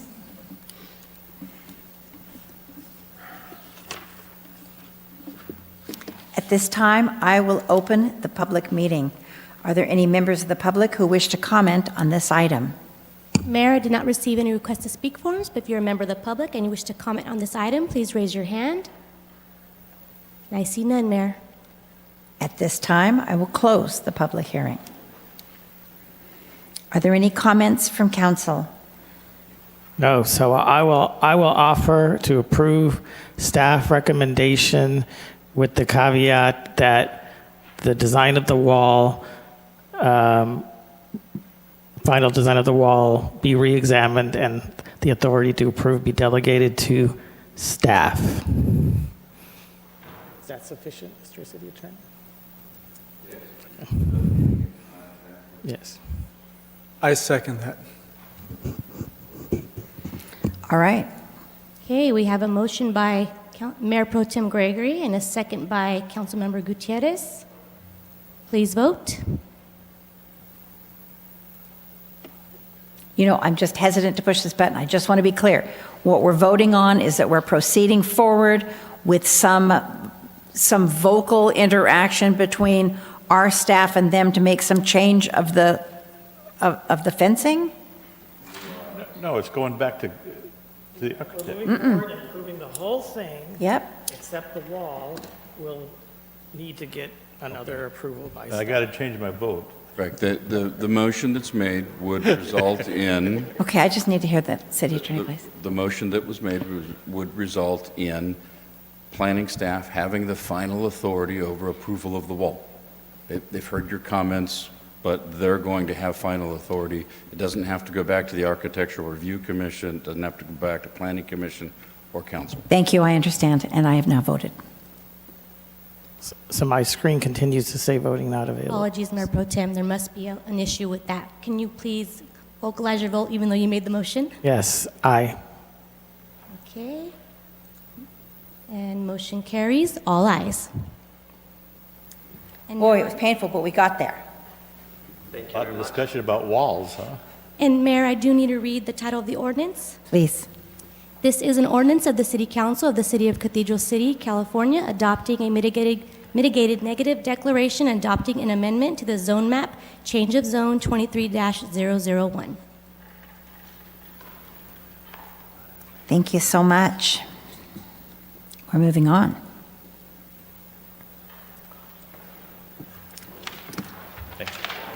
Last, but certainly not least. Yes.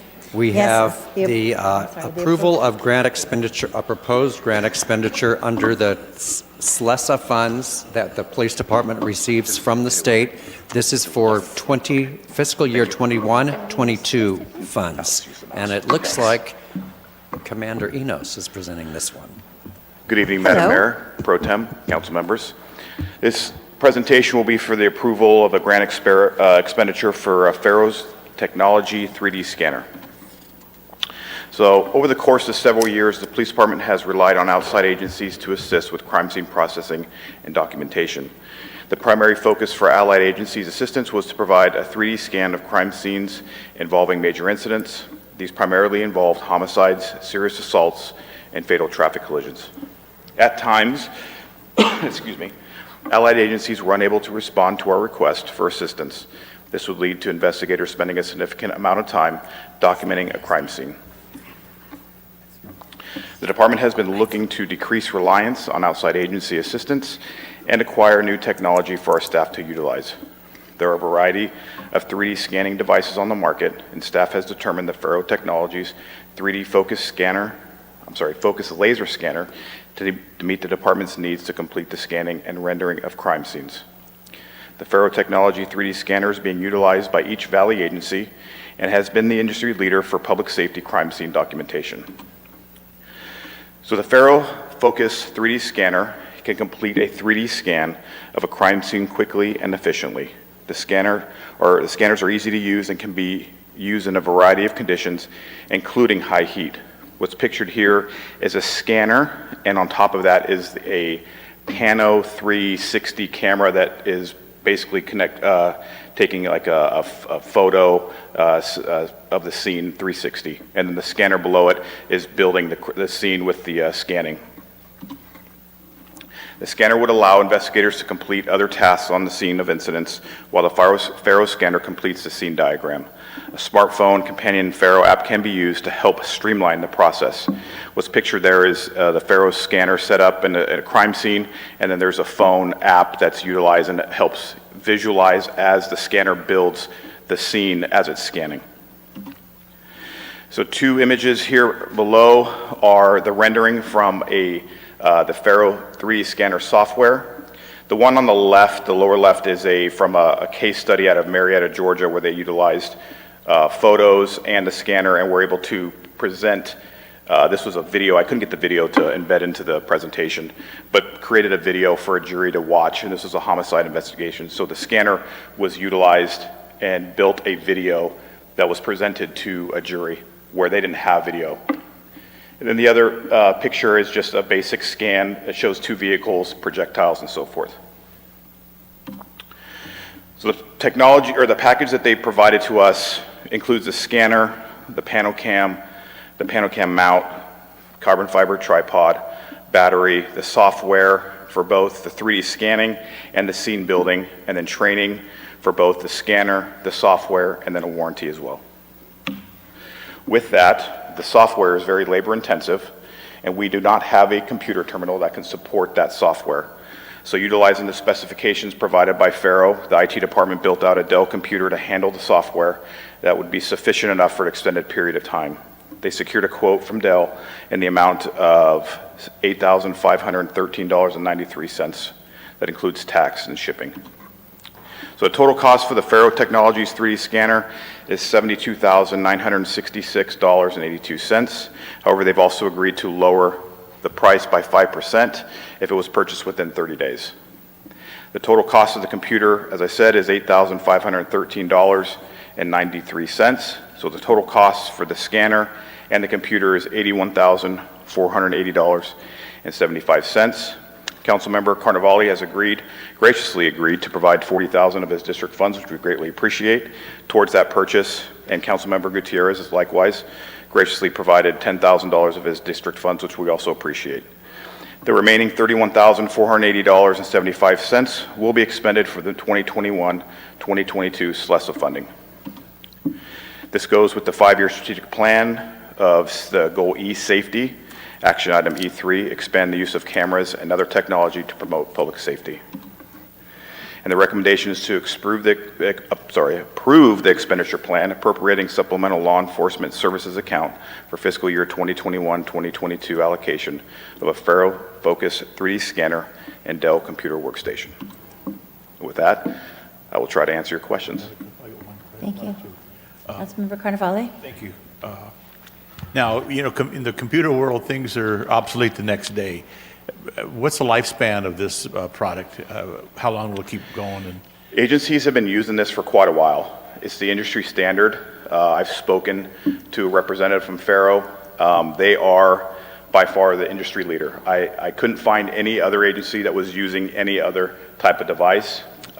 It is computerized, and they do have support for software updates and so forth. So it'll last for an extended period of time. We'll get some good use out of it. does it come with a warranty, guarantee against? 3-year warranty, correct. 3 Yes. year? 3 years, correct. Okay, all right. Interesting, thank you. Yes. That's all, Madam Mayor. Thank you so much, Councilmember Gutierrez. Oh, you said no. I'm sorry. I thought you said no. Then that's it. I thought you said you had a question. Are there any members of the public who would wish to speak upon this? Mayor, I did not receive any request to speak forms. If you're a member of the public and you wish to comment on this item, please raise your hand. I see none. All right then. Do we have a motion to approve staff's recommendation? Make the motion to approve. Second. Okay. We have a motion by Councilmember Carnevale and a second by Mayor Ross. Is that correct? Okay. Please vote.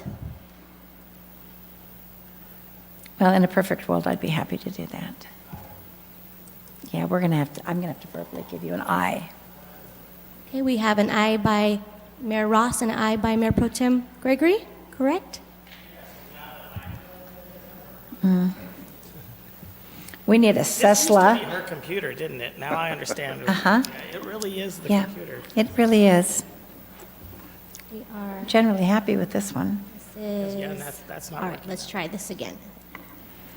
Okay, I think we have it right. We have a motion by Councilmember Carnevale, a second by Mayor Ross, and motion carries all ayes. Thank you. Thank you. Thank you.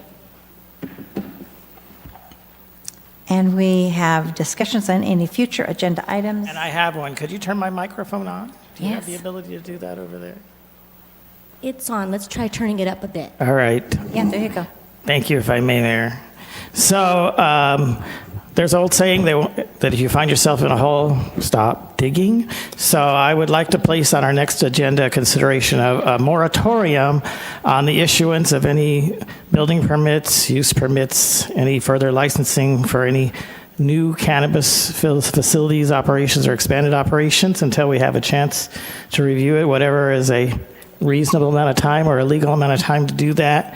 Hopefully during that time of the moratorium, we and staff can research, we can discuss, and hopefully implement any needed changes to any ordinances, policies, or practices that would allow time for a thoughtful process with public input and to include the Cannabis Task Force. I second that motion. Just a question, is that any, is that, what do you call it, cultivation versus? Any. We have numerous things to, besides the odor issue, which this isn't going to address present, but for future, we have some things like resort residential, the way they're treated in the code, and some other things. I don't know, City Manager, you said you're prepared to move forward with. I think this is a good suggestion. And I think a pause for a reasonable period of time so that we can do this in a thoughtful and studied manner is good. Clearly, there are some issues we deal with, and aside from the issues we're having with the odor at this one, we've already identified things like the fact that the code treats R1 and R2 neighborhoods different than resort residential. That's for all types of facilities. We may want to explore that. We're updating the zoning code anyway, and I think we need to take a look at I think we're alone in allowing cultivation facilities in commercial zones. Most places limit that to I-1 areas. Now, changing that now won't change our current situation, but we can avoid a future situation. So I think it's a good idea to take a look at these things. I've already got a staff member working on doing some survey research of the businesses that we have in our community to ask them some questions about what type of technology they use and things like that. I think that information will be relevant to discussions here, and I think going back to the Cannabis Task Force and getting input from them will be helpful. So a reasonable period of time to allow us to do that in a thoughtful manner, I think is good. I think legally the first thing is like a 45-day one. I don't think this can all be done in 45 days, but I think when it comes to the council to adopt, you can do that, and then later on, I think you can extend that if necessary. Eric can answer The that. city manager is correct. The initial moratorium only goes into 45 days. During that time, staff has to prepare a staff report to indicate what they're going to be doing, and then there can be 2 extensions. One's a year in some days, and then the next one is a little bit more. It gets you a little more than 2 years to work through the process. You don't have to take that amount of time, but it would give you that amount of time. All right, so I'm just asking to be placed on the agenda. Of course, there would be more explanation when it comes back on the agenda. And I'm not asking that it affect anything about renewal of existing licenses, but that it would put a halt to pretty much anything else related to cannabis until we get a chance to get a handle on this. So that's what I'm asking. So I think we just need consensus, right, to place it on the agenda. Yes, I agree. Yes, you're not approving it. You're just, Yeah, when it comes to you on the next agenda, that'll just be to implement that, and of course, everybody will have a chance to either vote yes or no on that at that time. All right, thank you, Council. Are there any other future agenda items? Then we're going to call it a night. It's a closed session items. We don't have any, so we'll see you in a couple weeks. Thank you.